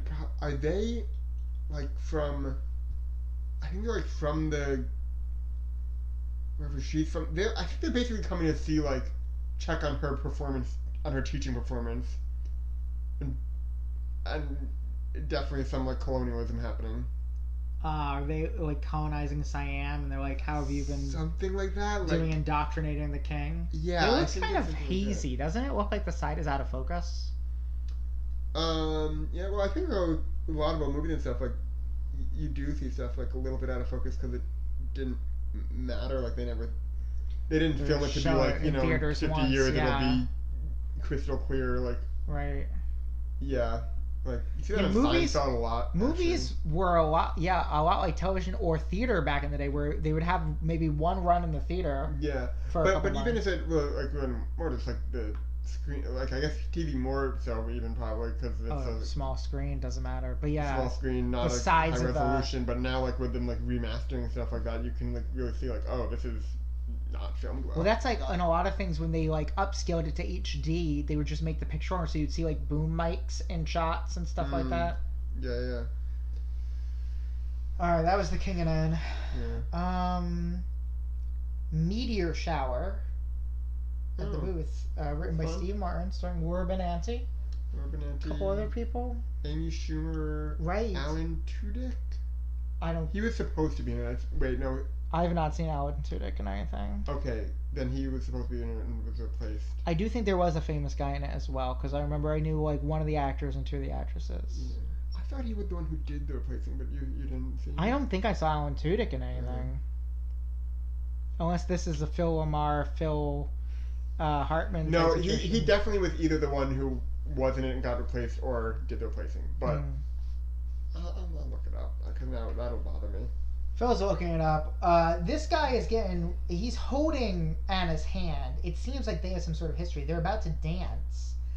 Now the king is looking on. He does not look happy. Oh. I think he's gonna murder this guy. Or banish him. Now, this movie famously has a sequel television series called Anna and the King. Famously. Stars Yul Brynner. I do not believe it stars this woman as Anna. Because it was made decades later. Okay, sorry, yes. Alan Tudyk was replaced by Jeremy Shamos, but Keegan-Michael Key was also in it. Keegan-Michael Key. That's the guy I know, yes. Yes. Anyway, if you want to hear us watch but not listen to Anna and the King, the only way it's available is a German DVD, which costs like $40 to import. So, talking to that Patreon... Yeah. We famously cannot spend any money on this podcast. So if you want to sponsor our viewing of Anna and the King. Yeah. Now, Keegan-Michael Key, give us $40. Yeah. We've mooted doing a Kickstarter for the show to raise the funds to rent these things and buy that DVD as like a stretch goal. Mostly as a way to promote the podcast, because listen, not many people are looking to listen to this Yul Brynner themed podcast that releases I don't know why. once a month and not always on time. Yeah, I mean, we've been 50% good on... That's true. That's terrible odds, actually. Yeah, I was going to say, Jeremy Shamos, the one who replaced Alan Tudyk. Call us. Yeah, call us. Yeah, he's great. He's done a bunch of theater stuff, but I think he's probably best known now for, what's the character's name? Craig? In the couple in Better Call Saul, who, like, hides the Kettlemans? Yes, the Kettlemans. He's the father. Okay. In that. Yeah. The King and O. It's Oprah. Oh, yeah. Yeah. The king wins a car. Yeah. Okay. Look at all those cups. Why do they all have so many cups? Well, you gotta have a different cup for every drink. It looks like just the king has a lot of cups. No. They just shot at the table. They all had a lot of cups. Or maybe it was just like a lot of gold. Yeah, she got some cups there. Yeah. You familiar with the internet video? That's a lot of cups. It looks like they have one plate each and then about 8 cups per person, and this table is filled with like 30 people. And it's all gold. They got a gold plate. They're eating soup with a golden spoon. Golden soup. There's so many cups. Wow. Do you think half the budget for this movie went to cups? Yeah, for sure. Half went to cups, the other half went to shining Yul Brynner's head. On December 10th, 2017, we saw... Now, this day, our friend Cassidy and maybe Dylan, we had not met yet, but they were in a show together called Bagels for Benny or Bagels from Benny. Bagel, yes. And our friend invited us to the show, and all of our other friends were going that night.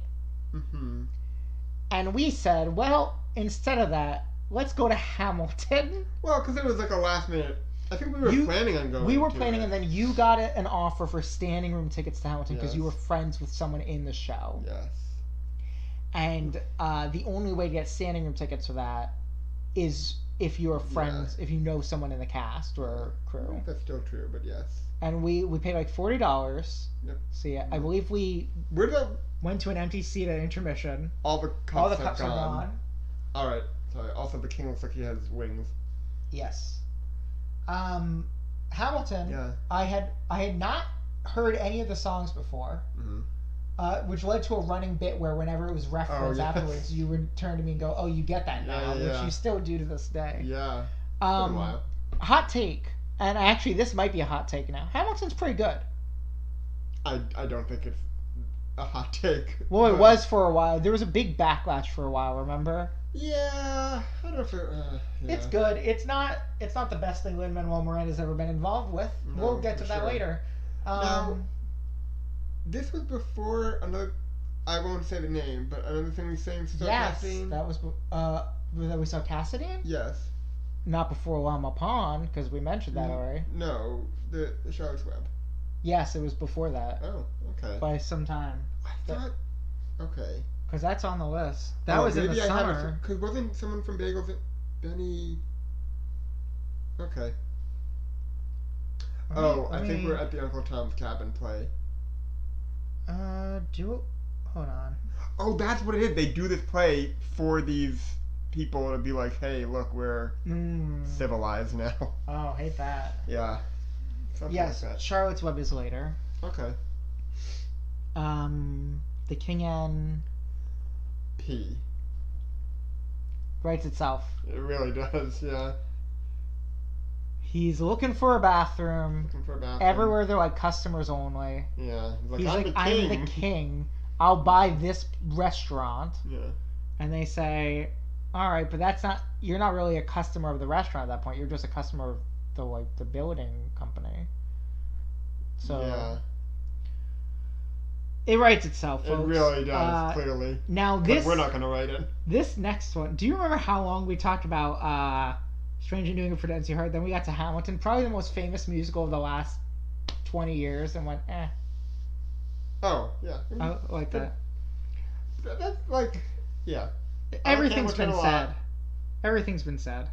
Yeah. Now, I don't know whether to count this, because this is a show we were both at, but we sat separately. I went with Allison. You went with a couple other friends. Okay. And we saw each other afterwards, but we didn't see it together. Did we No, I don't think I knew that you were going. Oh, I think you got tickets later. Okay. Like I would famously do later on. It's Junk at Lincoln Center. A bad show about the stock market. By a writer that I really like a lot. I really love, is it The Ask and the Answer? Oh, no. There's a lot of racism going on right now. Yeah, of all sorts. So, diversity and racism. Sure. Right. Yeah. This, didn't quite have these costumes in the stage show. Anyway, Junk is about, like, fucking stock market crash. It's by a good writer, but the show is bad. Who's the writer? I forget his name. Ayad something. Oh, he wrote Akhtar, Disgraced and which I really liked. Yeah. And The Ask and the Answer, I think. I don't know if I know. Oh no, that's a novel. What's the? It's a show about like a father and his daughter who don't get along, and then she marries someone who's like a white guy who is converting. What's this show called? The one with Josh Radnor? That's Disgrace. Oh, that's just... This show I didn't see on Broadway. This show I saw in Boston. This other one. Oh, and I can't remember the title of it, but it was I don't know. really good. Yeah. The King N? The King in Q. Uh-oh. He's getting into some conspiracies. Uh-oh. It's like... Oh God, yeah. I think we should just leave it there before our podcast winds up. And... Yep. some circles we Someone don't will listen want to it. Yeah. Okay. January 5th, 2018. This is a night of a huge snowstorm.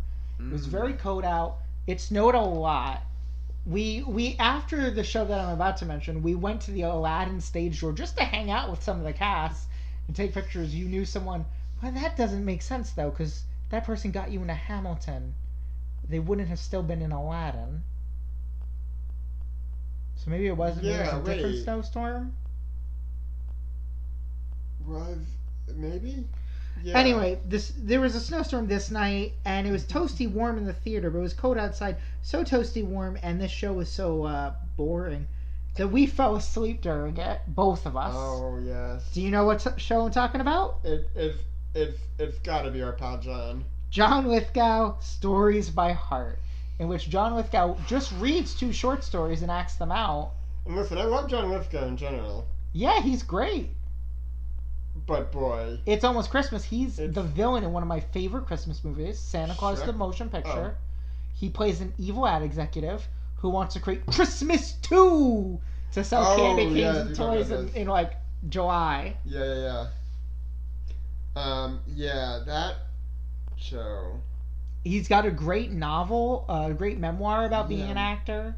Yeah, I remember he had like a children's book that I loved as a child too. Like great guy, very talented. Saw him in a show in London that I loved. But that one was not it. Looks like the hot dog fingers and everything ever all at once.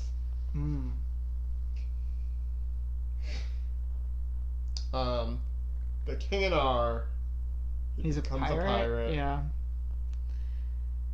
This would be easier to do if I knew the plot of The King and I, but it seems to just be a white woman shows up, teaches, they talk, a racist show goes on. What would be easier to do? Come up with plots of these. Oh, it doesn't have to be The King and I plot. Oh, okay. Like I think it could be a completely unrelated plot. That's not. Oh, okay. Yeah, that's kind of my original. I guess idea, we've been doing that. but, Yeah. Yeah. Okay. February 1st, 2018. Disco Pigs at the Irish Row. This is a great show. Good show. Do you want to... Another one from across the pond. That's right. It starred Ivana Lynch. Ivana Lynch. And another actor who I cannot remember his name, but he was fantastic as well. Yeah. It's a two-hander. Two of them, right? Yeah. And it's 2 Irish teenagers in the 90s from like a very specific time because they're speaking in a slang that was exclusive to like 2 or 3 towns in like just 1994. Very specific language, very specific accent. The first half of the show you spend not understanding what they're saying and just trying to learn this language. Yeah. The second half of the show you've been in it long enough. It's kind of like when you see a Shakespeare show after having not seen Shakespeare for a very long time, and it takes a while to get back into understanding that language because they're speaking English, but there's a lot of just nonsense words in there. Yeah. And it's just about these 2 teenagers who like are out looking to party, right? Like, but they're like they spend a lot of time moving from party to party and not really party. Yep, not really knowing what's going on, and they just have like heart-to-heart talks. Mm-hmm. They might like each other, they might not. One might like each other, but like it's this very like very Drake. Yeah, it's this great like one of my okay. I actually don't really like coming of age stories, but I like we're about to come of age and it scares us stories where like you don't actually get the full broad like coming of age. It's just characters in the middle. I feel like that is coming of age. Still counts. I don't know that they actually come of age at the end though. Like it's just like right, but I don't question. Like that's I like stories where people are lost. Sure. And these 2 are lost. There is a film I believe starring Cillian Murphy, right? I don't know. I think so, or he originated the role on stage in like the 90s or something. But I think there might be a movie. I mean, I can check. Yeah, Google that. I'd watch it, but it was Yul Brynner's in it. This was another. It was very cold that night. I think it was snowing, and then the 2 actors, the stage door they did just in the lobby of the small theater, and there were like 10 people that stayed after. I fully just, instead of Googling Disco Pig movie, was typing Yul Brynner. Just want to say that. Hey, you want to look at Yul? I get it. Yeah. So like 2001. Yeah, it is a film, right? Oh, Cillian Murphy. Yeah. Yeah. Oh right, born on the same day. Twins Ball by wow. I don't. Oh yeah, so the two characters were Walsh is born in on the it. same day. They're not actually related, but like Yeah.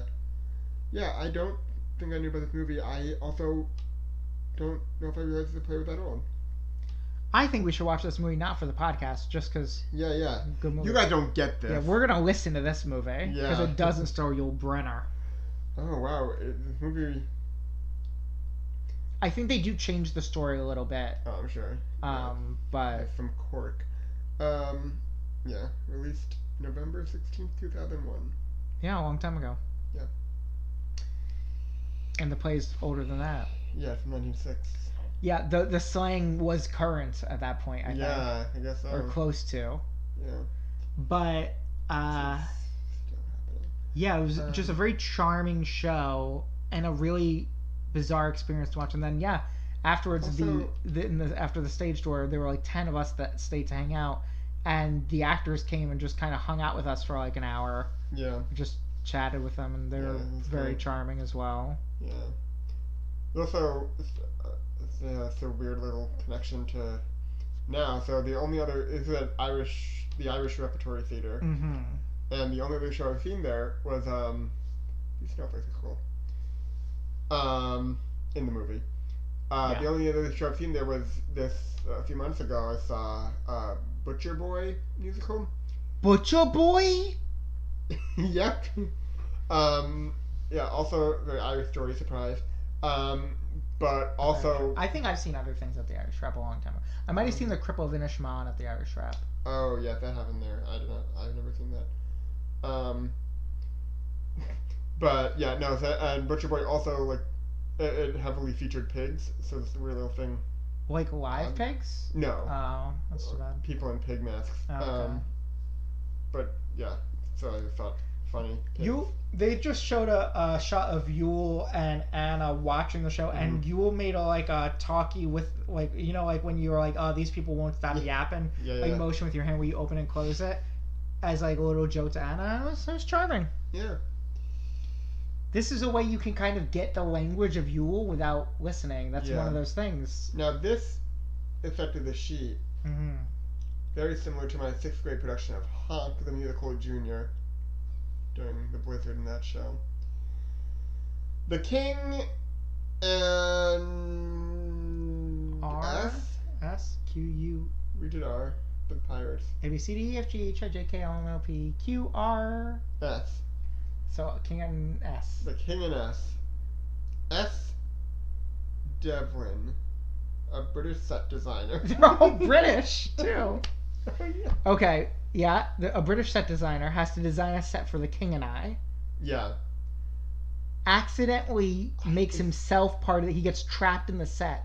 Herself, I believe, but yes. Oh, this is a real person? Yeah. Oh, okay. Oh, sorry, yeah. I thought you were making them up. No, I think that's the right name. S. Devlin, I think she does, like, really cool stuff. So she gets trapped in the set, right? Yeah. And she keeps going back and forth between the real world where she's building the set and working in the theater as people are putting on production of The King and I, and the story. Hold on, wait. This is actually a good idea. Yeah. All right, copyright Drake. Don't fucking steal this, listeners. Yeah. I mean, S. Devlin, if you're listening, I guess you can. I guess. Or Come we'll hire do you the to set. do the set. Yeah. I think this might be a novel, though. Then, is The King and I in the public domain? Can I use that? The original story must be, like, Anna and the King, right? I don't know. Although, it's a novel, right? Yeah. I feel like it must be, but if also... If it's not, it will be soon, I bet. Yeah. But, like, I feel like... Well, there have been a lot of adaptation of it. It also doesn't have to be The King and I.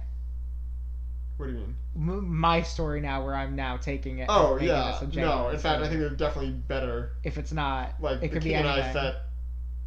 Especially if it's gotta be S. Devlin specifically. Yeah. Alright, what's next? Oh, let me also, I'm gonna see what S. Devlin did, see if we've seen any S. Devlin shows together. Okay. Once on this island at Circle in the Square. Oh, great show. I fell asleep during the show, so I'm gonna need you. And this is not by fault of the show. I was just very tired that day. Yeah. This was also a 2-show day for us. Oh, S. Devlin also does a lot of big, like, arena, like, she does, like, Adele, Beyonce, like, big tour sets. Yes. Adele, call us. Yeah. Adele, call us and we'll say, Rolling in the Deep. What? She famous has a song called Hello. Okay. It's a great joke. Okay, sure. I subverted expectations. Uh-huh. Oh yeah, Once in this Island. Is it me Yule looking for? Yeah. It's a good. different... Yep. Well, that is Hello. That's the next line. Hello. That's not the Adele song. That's a different song. Oh wait, Adele Hello from the other side. Yep, never mind. Once in this Island. Great show. Great production. It was encircling square around, had like sand all over the stage. I had actually somehow never seen that show before. I'd heard a lot about it because it's a popular like, show in schools and stuff. Then went to see it. Michael Arden, great director, and it was a great production. I saw that show 4 times, I believe. Wow. Yeah, and I wish you'd stayed awake. Yeah, me too. I mean, I stayed awake at the second show we saw that night because this was a 2-show day for us. Yes, it was. And we'll get to that after The King. And T. All right, The King. Mr. T? Iced Tea? Oh, I was thinking like The King has some gossip and he's ready to spill. Oh, shit. Yeah. Or is it gossip about the king that someone's going to spill? Is he being blackmailed? Both. He starts the TMZ of his time. Oh. And then because of that, people start looking for T on him. Oh, the T in TMZ stands for T. Yeah. I didn't know that. Yeah. It's T. MZ. That's it. Team New Zealand. All right. And also, I'm going to say, based on the time and what looks like, I feel like we're about to get into the most famous song of the show, which is "Shall We Dance." Familiar with that song? The Dance? I don't know the song. Okay, you might if you heard it. Kim looks mad. Yeah, it's a song about dancing, and they dance together. Machi. Alright, what did we see that night? In and of itself. Yes. Wow, those 2 shows to me feel like they're different. It was a long day. We walked around a lot. No, I just mean like in general, like I Different wouldn't think they were eras. running at the same time. They were. They were. Yeah. In and of itself, you can watch it on Hulu in the United States, Disney Plus, and much of the rest of the world. You can see our former friend of the podcast, no longer friend because he didn't call in. That's right. Our friend Taylor's in that movie. Following. In and of itself is, I would say, a storytelling show. Yes. I think some people might call it a magic show. I don't know that I would. I think it's a storytelling show with some magic in it. Yes. And it is Derek Delgadio, who is a magician. Mm-hmm. And a liar, I think he would tell you. Yes. And also a cheat, because he had a long career cheating at card games in Hollywood. Mm-hmm. But it's him telling the story of his life and of how important it is to build your own identity and be recognized as such by other people. And there's like 5 or 6 tricks or illusions that go alongside each story. It's 6, the 6 right. chambers. But the magic is entertaining, but what's really special about the show is the storytelling and how he engages with the audience. Yeah, it's kind of the ultimate like example of like presentation. Yes. Like the magic's good too. I think if there was no magic in the show, it would be just as good. Except for maybe the end. Yeah. But very cool. I'm not going to spoil the end of the show because you should watch it. But there's one thing that I was obsessed with, which is there's a like a mailbox on stage or like a bunch of letters in the back of the row, and everyone picks a card when they come in that has like a title on it, what you identify as, and it's like there's like a wide, it's like things from like I am like a mother to like I am a clown, a scholar, a sex god, it ranges a fool, a banker, stuff like that. Yeah. And so he has like a stack, and you have like each card has it twice, and you rip off perforated. Right, they rip off one, you keep it one, and then he's got others, and that's how he calls on like people in the audience. And so there's one point where he pulls one, and he's like, oh, the banker, like choose this or choose that, and he starts pulling out envelopes based on what they're saying, and they're letters. There's one to him, I think, that he reads, or there's a letter, he tells the story of like a letter or whatever, and then the letters have different titles on it: best friend, brother, like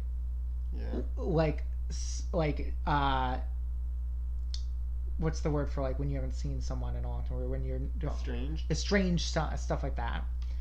And like, so there'll be one that's like, oh, mother, and he's like, oh, has anyone not talked to their mother? And he's like, Derek or something like that. And like, he has a letter for someone in the audience, and he's like, okay, he brings them up, and he's like, okay, I'm going to give you this letter in a moment, and you're all going to see this person transform before your eyes from just a person on the stage to a son or whatever the relationship is with the thing. And he hands them the letter, and you're like, well, how does he do that? And they open it, and it's a letter from the person that it says it's from and I saw this show twice. I know a lot of people who've seen it, and they all had there were different experiences that people had, and it's like, oh, they all had amazing experiences, and you might think, oh, it's a plant. But the second time I went, I brought our friend Christine, and Christine got a letter. Yes. And it was great. Great. Yeah. So, it's genuine. Yeah. Yeah. Well, this one, The King and You. This is a choose your own adventure. Yeah. Netflix, like, Netflix does those. Yeah. An interactive Netflix. Yeah. You see. Alright, that's it. I'm like, we need a lot more time for this than the letters. We're almost at the end of the alphabet. We're almost at the end of the movie. March 17th. Hey, St. Patrick's Day. St. Patrick's Day. Puffs, or 7 increasingly eventful years at a certain school of magic and magic. Yeah. Fun show. Yeah, fun show. It's a parody of a book series written by a TERF. Yes. That's a cute little comedy show. Yeah, no, I went into that not really expecting. You would think it'd be terrible. You'd think it'd be terrible based on like what it is, and also like for like if you're not like I had read all these books, but like wasn't like super familiar. Right. Like, but even not. No, I think like even if you had no knowledge, there were some deep cut jokes, but it was very generalized as well. Yeah. And the comedy didn't really rely on you knowing. Exactly. It was very character based. Yeah, it was very fun. I think there is a DVD or something like that. Yeah, it's right? Like Broadway. Yeah, they recorded it. I recommend. It's a fun time. Yeah, I saw that show a few times because I brought people that I thought were good. Though, right? Yes, I think I saw it with you first. Yeah. And it's Wait, very did I see it twice? This one, oh, you know what? This was not the first time I saw it. This was the last time I saw it. Oh. Because it was at New Road Stage. It was Natalie, your friend Natalie. What's her last name? Oh, Walker. Yes. Yeah. Okay, so then I did see it twice because I saw it where it was before. I meant to mention her before because when we were talking about The Play That Goes Wrong, a couple of the guys from that hosted a show that you produced. Did. At Feinstein / 54 Below. Now just 54 Below. Now just 54 Below, but it was a Muppet. Yes. It was like Broadway Sings the Muppets, right? Was that what it was called? 54 Sings the Muppets.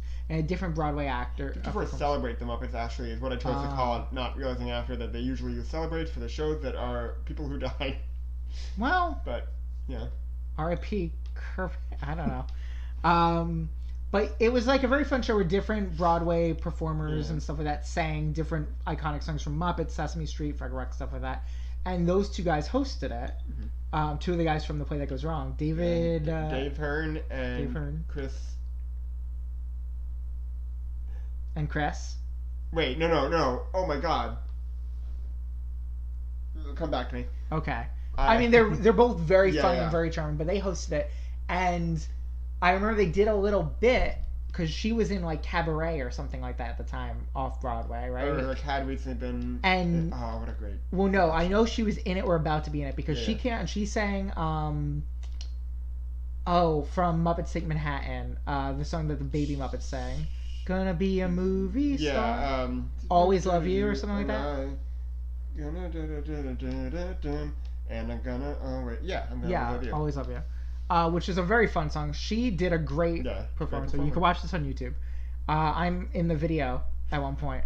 But the way they introduced her was about how she was in it at the secret theater. Yes. And like, oh, yes. And they're like, oh, it's secret. You don't know how to get in. And then they're like, you know what? This theater is not a secret. The Lyceum, which they were in. But then they were at the end of the show. They're like, "Now do I walk?" And they were like, "Get your tickets before the big rush." And just for some reason, that sticks in my head. The way that he said "before the big rush," gets stuck in my head. Like, and I think that's probably also in the YouTube video. Yes, and it's in it's in a few because they kind of. With a recurring bit. Okay. But no, I know exactly what you're talking about. Yeah. Yeah, it was. They were great. I saw a couple of your Muppet shows. Yeah, like I did a few. They only hosted one of them, but I think that's they're the only one that like I left their hosting in a lot of videos because it was so funny. There's 2 videos that are just them hosting, and one of them is one of my most popular YouTube videos. Wow, they're great. Oh, this is Shall We Dance, by the way. Oh yeah, she's twirling and dancing. Yeah, a lot of. She also looks like she's dressing in more colorful outfits as the movie goes on, and looks happier and more youth. Like this is got more Yule time. Got more Yule time. Oh, they're about Hachimachi. They're gonna dance. Yeah, so this must be the bit. Yeah. This is they are in love now. Yes. Yeah. Okay. Does she stay at? I guess she must stay at the end because the sequel is Anne and the King, or is it just another adaptation that's to come? The only way to know is for you guys to give us $40. I mean, I will be able to tell in 10 minutes, I'm sure. But oh yeah, we're coming close to the end. Do we rapid fire through these, or we could keep talking without the movie? Yeah. Could be a long episode. We'll continue in a future episode, maybe on the Christmas special. I don't know if we want to. Well, yeah, you've mentioned it twice. Guys, there's gonna be a Christmas special. Yeah. I mean, this episode might come out after the Christmas special, but probably not. But we'll see how quickly I can get it ready. But yes, we're gonna have a Christmas special on Christmas.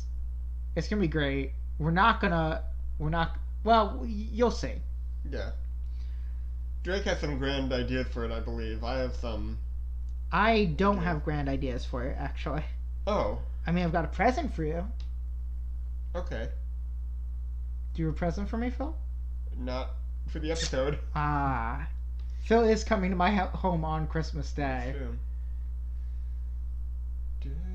Okay. The King and... The There's... king... Oh, go ahead. Becomes a goose. And has to learn how to fly in a V formation. Great. Look up this. Everyone should listen to the song "Here Come the Geese." Do not. Phil, the next show is Gob Squad: War and Peace. Now, I'll say this: I'm not a huge fan. I can appreciate parts of Natasha Pierre and the Great Comedy of 1812, but I'm not a huge fan of it. Next to Gob Squad: War and Peace, it looks like the best show that's ever been done. Yeah, that was disappointing. I can't even remember much. I do remember that you stranded me next to someone I didn't quite like that much, and you and the rest of our friends sat in the row behind us. Interesting. Yeah. And it was very loud. Yeah, it was. I believe it was built as like a salon style, like. And there were people just talked during the show. Yeah, and they like had an audience. Yeah, and there was a lot of audience participation. Yul was shirtless and about to whip people. Yeah. Oh, but has she softened his heart? Maybe.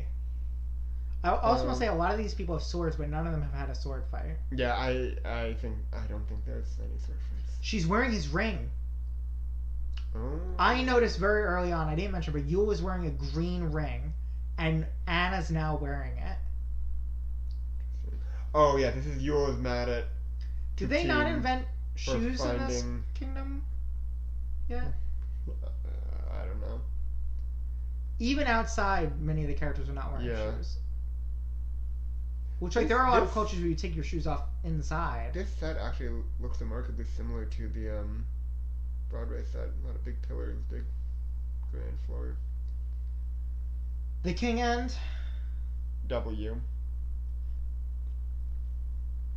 Okay. Oh, you seem like you had a... I don't have one for this. Alright. Alright, you know the supermarket were... I was going to say the Hotel W. There you go. He just goes to stay. Yeah. Okay. Now, we hinted at this one before.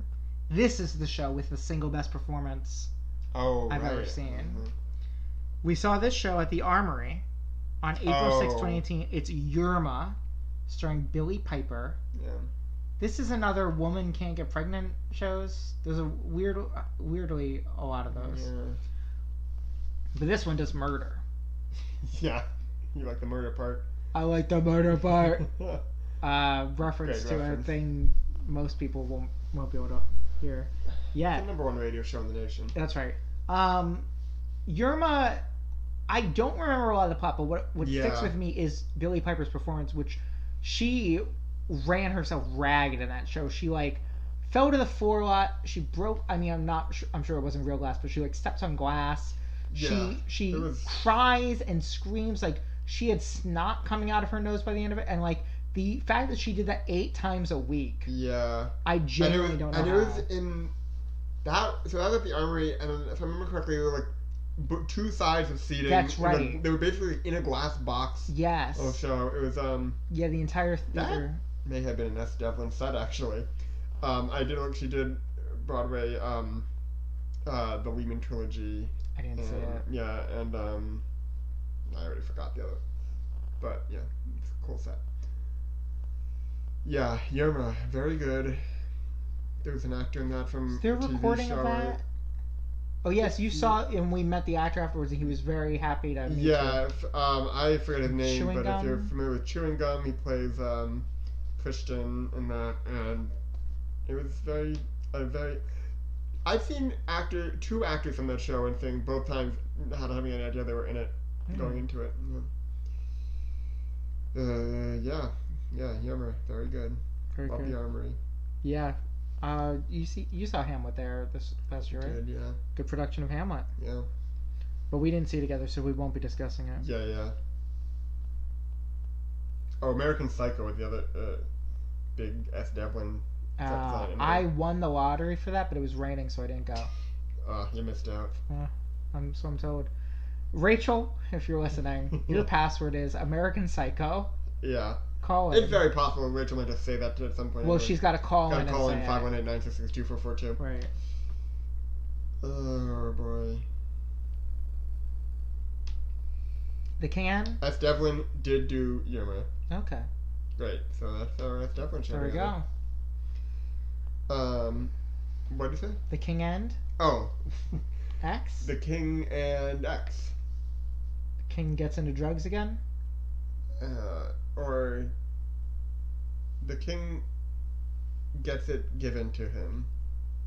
What? X gonna give it to you? I mean, it could also be about like the King and Anna after they break up. It's the King and his ex. King and X, yeah. Yeah. Or about... It's like His Girl Friday, but with the King and Anna. Yeah. You haven't seen His Girl Friday? No. But I think... Did you see the front page? Yes, I was going to say, that's based on that. You saw a worst version. I mean, it's from earlier, but... It's a good show. But wouldn't it be great if 2 of those people were exes that had romantic tension? Sure. Imagine if John Goodman and Roger Sterling from Mad Men wanted to kiss. John Goodman in that? Wasn't he? Nathan Lane? I don't think John Goodman was in that. I don't think I've seen him on Broadway. Alright, he should have been. We have... Is that show we saw together? Yes, it is. Great. What's next? Ding dong! It's the ocean! Oh my god, yeah. Great show. Great show. That's another thing. It was about like a house party?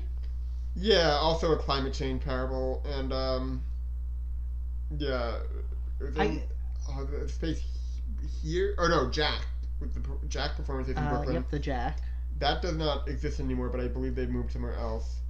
Written by Eliza Bent, with the wife of Dave Malloy, writer of. Maybe she's a better writer than he is. Yeah, I saw another show by her. After that, it's like a workshop and about being on a Bonnie's Last Flight. It was called. It was like on a plane. It was very fun.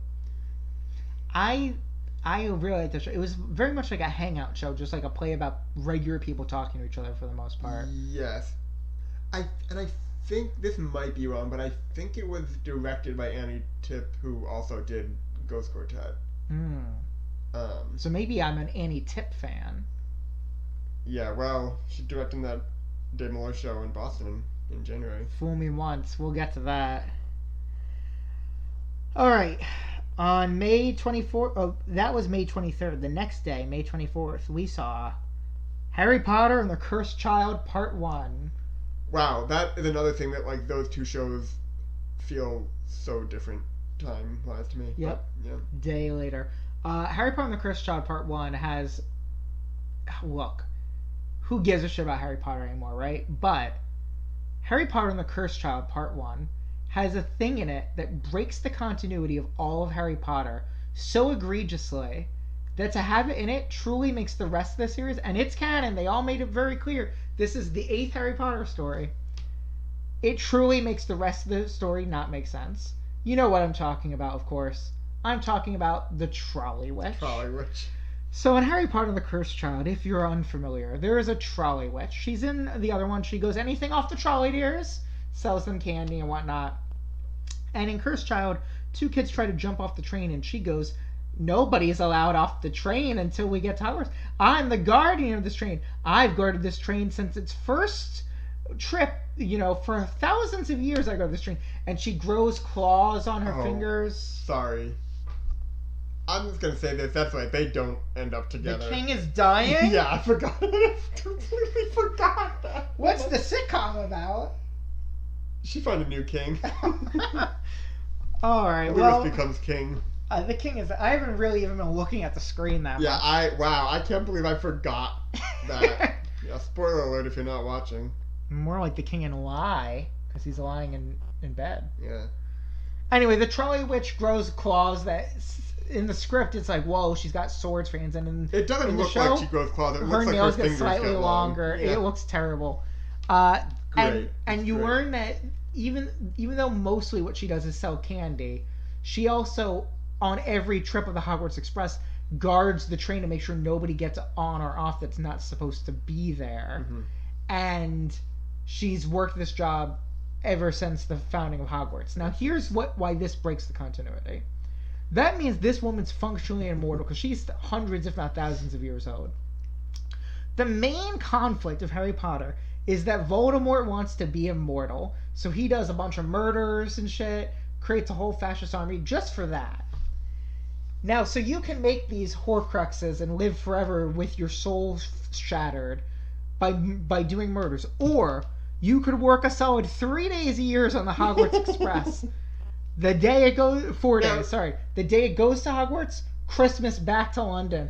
Back from Christmas break, back to London at the end of the semester. She works 4 days a year. She's off every other day. Immortal. That's a work perk. You know how some people get work phones? Yeah. She has work immortality. Now, do we know, though, that she didn't, like, get Horcruxes and stuff to get this? I suppose we don't, but they're, like, considered bad things. You can't show up and be like, oh, yeah, don't worry, I can guard your train for her because I committed a bunch of murders. But maybe that was, like, hundreds of years ago in her past, and she just applied to the job and didn't put it as a reference. Maybe. Listen, the king and why are we doing this? That's this podcast, yeah. Harry Potter and the Cursed Child Part 2. In this one, you were in the Voldemort fucked. I don't believe it. Yeah. Yeah.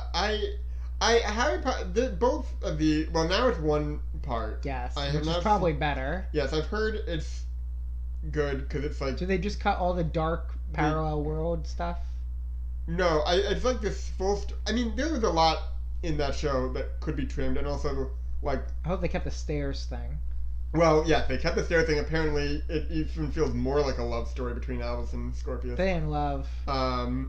Yeah. So yeah, I'm like, I'm interested to see it, but I'm not giving the money. There are three good scenes in that show. Yeah. The first one is when Harry Potter tells his son, "I wish." He's having an argument with his like 12-year-old kid, and his kid hates that his dad is famous. He goes, "Ugh, I wish you weren't my dad." And Harry Potter turns to his 12-year-old son and goes, "Yes, well, I wish you weren't my son."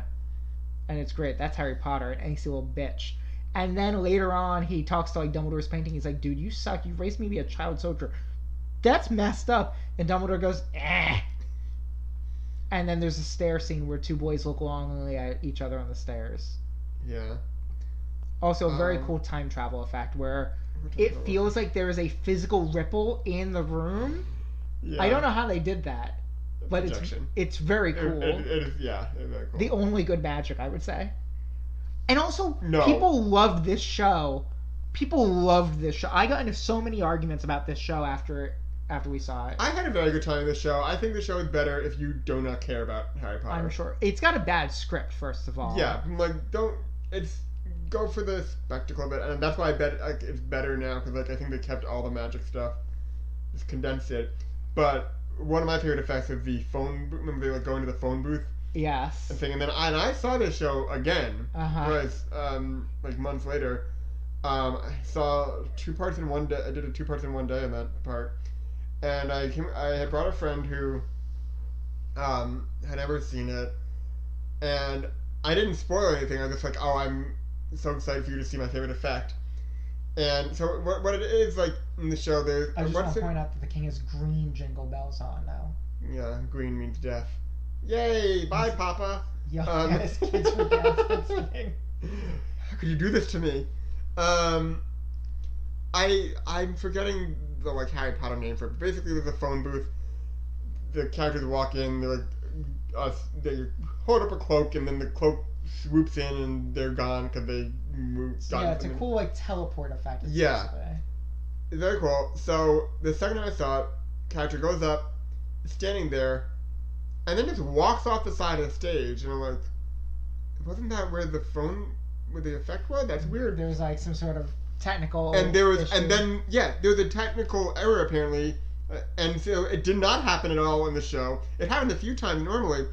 And the other time, I will say, very smoothly, like, skipped over it. Like, if you didn't know to look for it, you would never know. That must have been that first time the actor didn't know it wasn't going to work. Yeah, exactly. Yeah. And then the rest, they're like, all right. That's exactly what happened. Like, I asked the other thing, they're like, oh, it must just have not worked. Yeah, and I was so mad. I sat through 6 hours, did not see And that. that's the worst thing Harry Potter or anyone involved has ever for done. sure. No, fuck J.K. Rowling. The King and Z. Yeah. Or the King and Zed. Yeah. Well, do you know from Nickelodeon Moose and Z? Sure, I don't. Oh, he's a little moose named Moose and a little bird friend named Z, and they sing Noggin is what they're from. They sing little songs about the seasons and stuff to kids. Great, Moose is out. Yep. Or Moose becomes king. Oh, I like that. Yeah. This kid. One of his kids? I don't know, his heir. The next show is, we're on, by the way, 27 out of 77. Yay. This is going to be a recurring segment, maybe. Or this episode's going to run. I don't think so. No? Alright. Othello. This was in the park as well. Wow, yeah. This was good, I think. Yeah. I did misconstrue it with another show that I don't know. It is on this list. Was I very tired at this one? Maybe. I think we were very hungry. Yes, Corey Stoll was in it as Iago. He was very good. A Sick in the Park mainstay. That's true. Yeah. I did not see him play Donald Trump / Julius Caesar.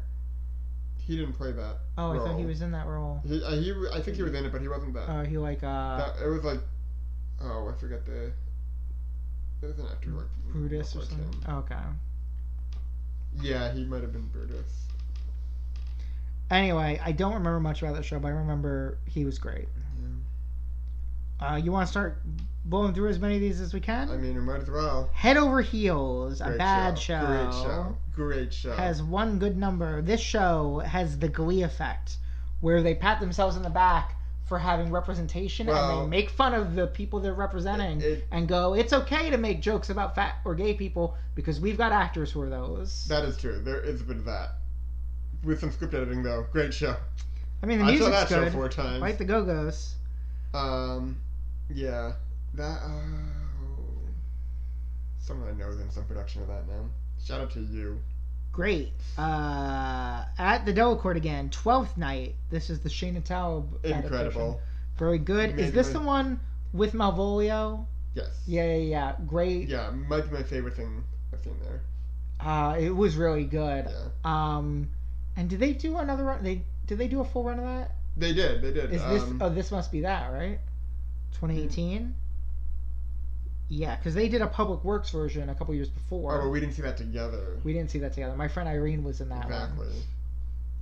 Yeah. Okay. So sorry. That's the best. That was the best one. Yeah. The original production. But this was a great. But this was. It's a rom-com. It's got music. It's got some Cyrano mistaken. It had a pre-show thing you could walk on the stage. Right? Is that this and one? I still. Yeah, yes, Phil and James. Yeah, you got a painting. We went to the dress rehearsal. Right. Dress, and yes, I got a portrait of me drawn by a child, which I still have. Yeah. I look like a potato. Very fun show. You can listen to the album of this. Yeah. Was it filmed for PBS? I don't think so. I don't think so. But there's an album. Yeah, there's an album, and you can also license the show now. August 25th, 2018. Now, I don't know if I'm allowed to discuss this show because you worked on it. This is also you've already. Oh, that's true. You worked more directly on this one. This is a show where again we went together, but we sat separately. I sat with Cassidy. Oh yeah, we can talk about this show. Okay, this is Be More Chill. Oh wait. Oh no, can we not talk about what show did you think this was? The Parisian Woman. Oh no. Oh, by the way, The King and I is over. The King and I is over. So here's what we're gonna do. This is show 30. Well, I think first what you should do is cancel your Screen Picks account. Yeah, I am gonna do that. I'll have to go into the settings for that. Okay. I'll do that in a moment. But Be More Chill is a show set in New Jersey about a bunch of teenagers. It seems like it should have been written in the 90s because it's very much. It seems like it should at least be set in the 90s because all the teenagers are obsessed with things from Japan, which was true when we were kids in the 90s. Kids now don't give a shit, or it's just mainstream and it doesn't matter.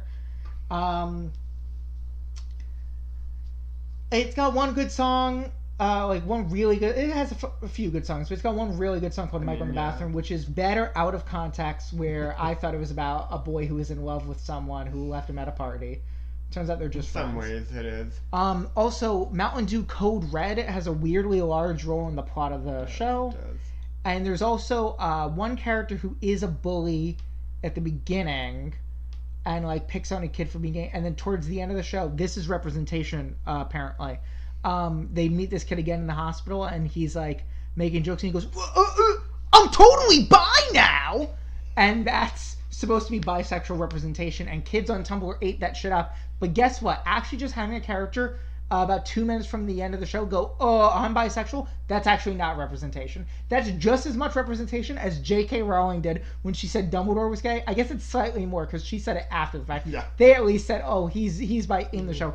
It doesn't matter to the story. It doesn't matter to the character. This show is not as progressive or as fun as they want you to think. Philip designed the logo. He's the boy in the red shirt. Yeah. You want to defend the show? The original New Jersey production, incredible. That's what I'll say. I've heard the same. Yeah. From other people besides you. Yeah.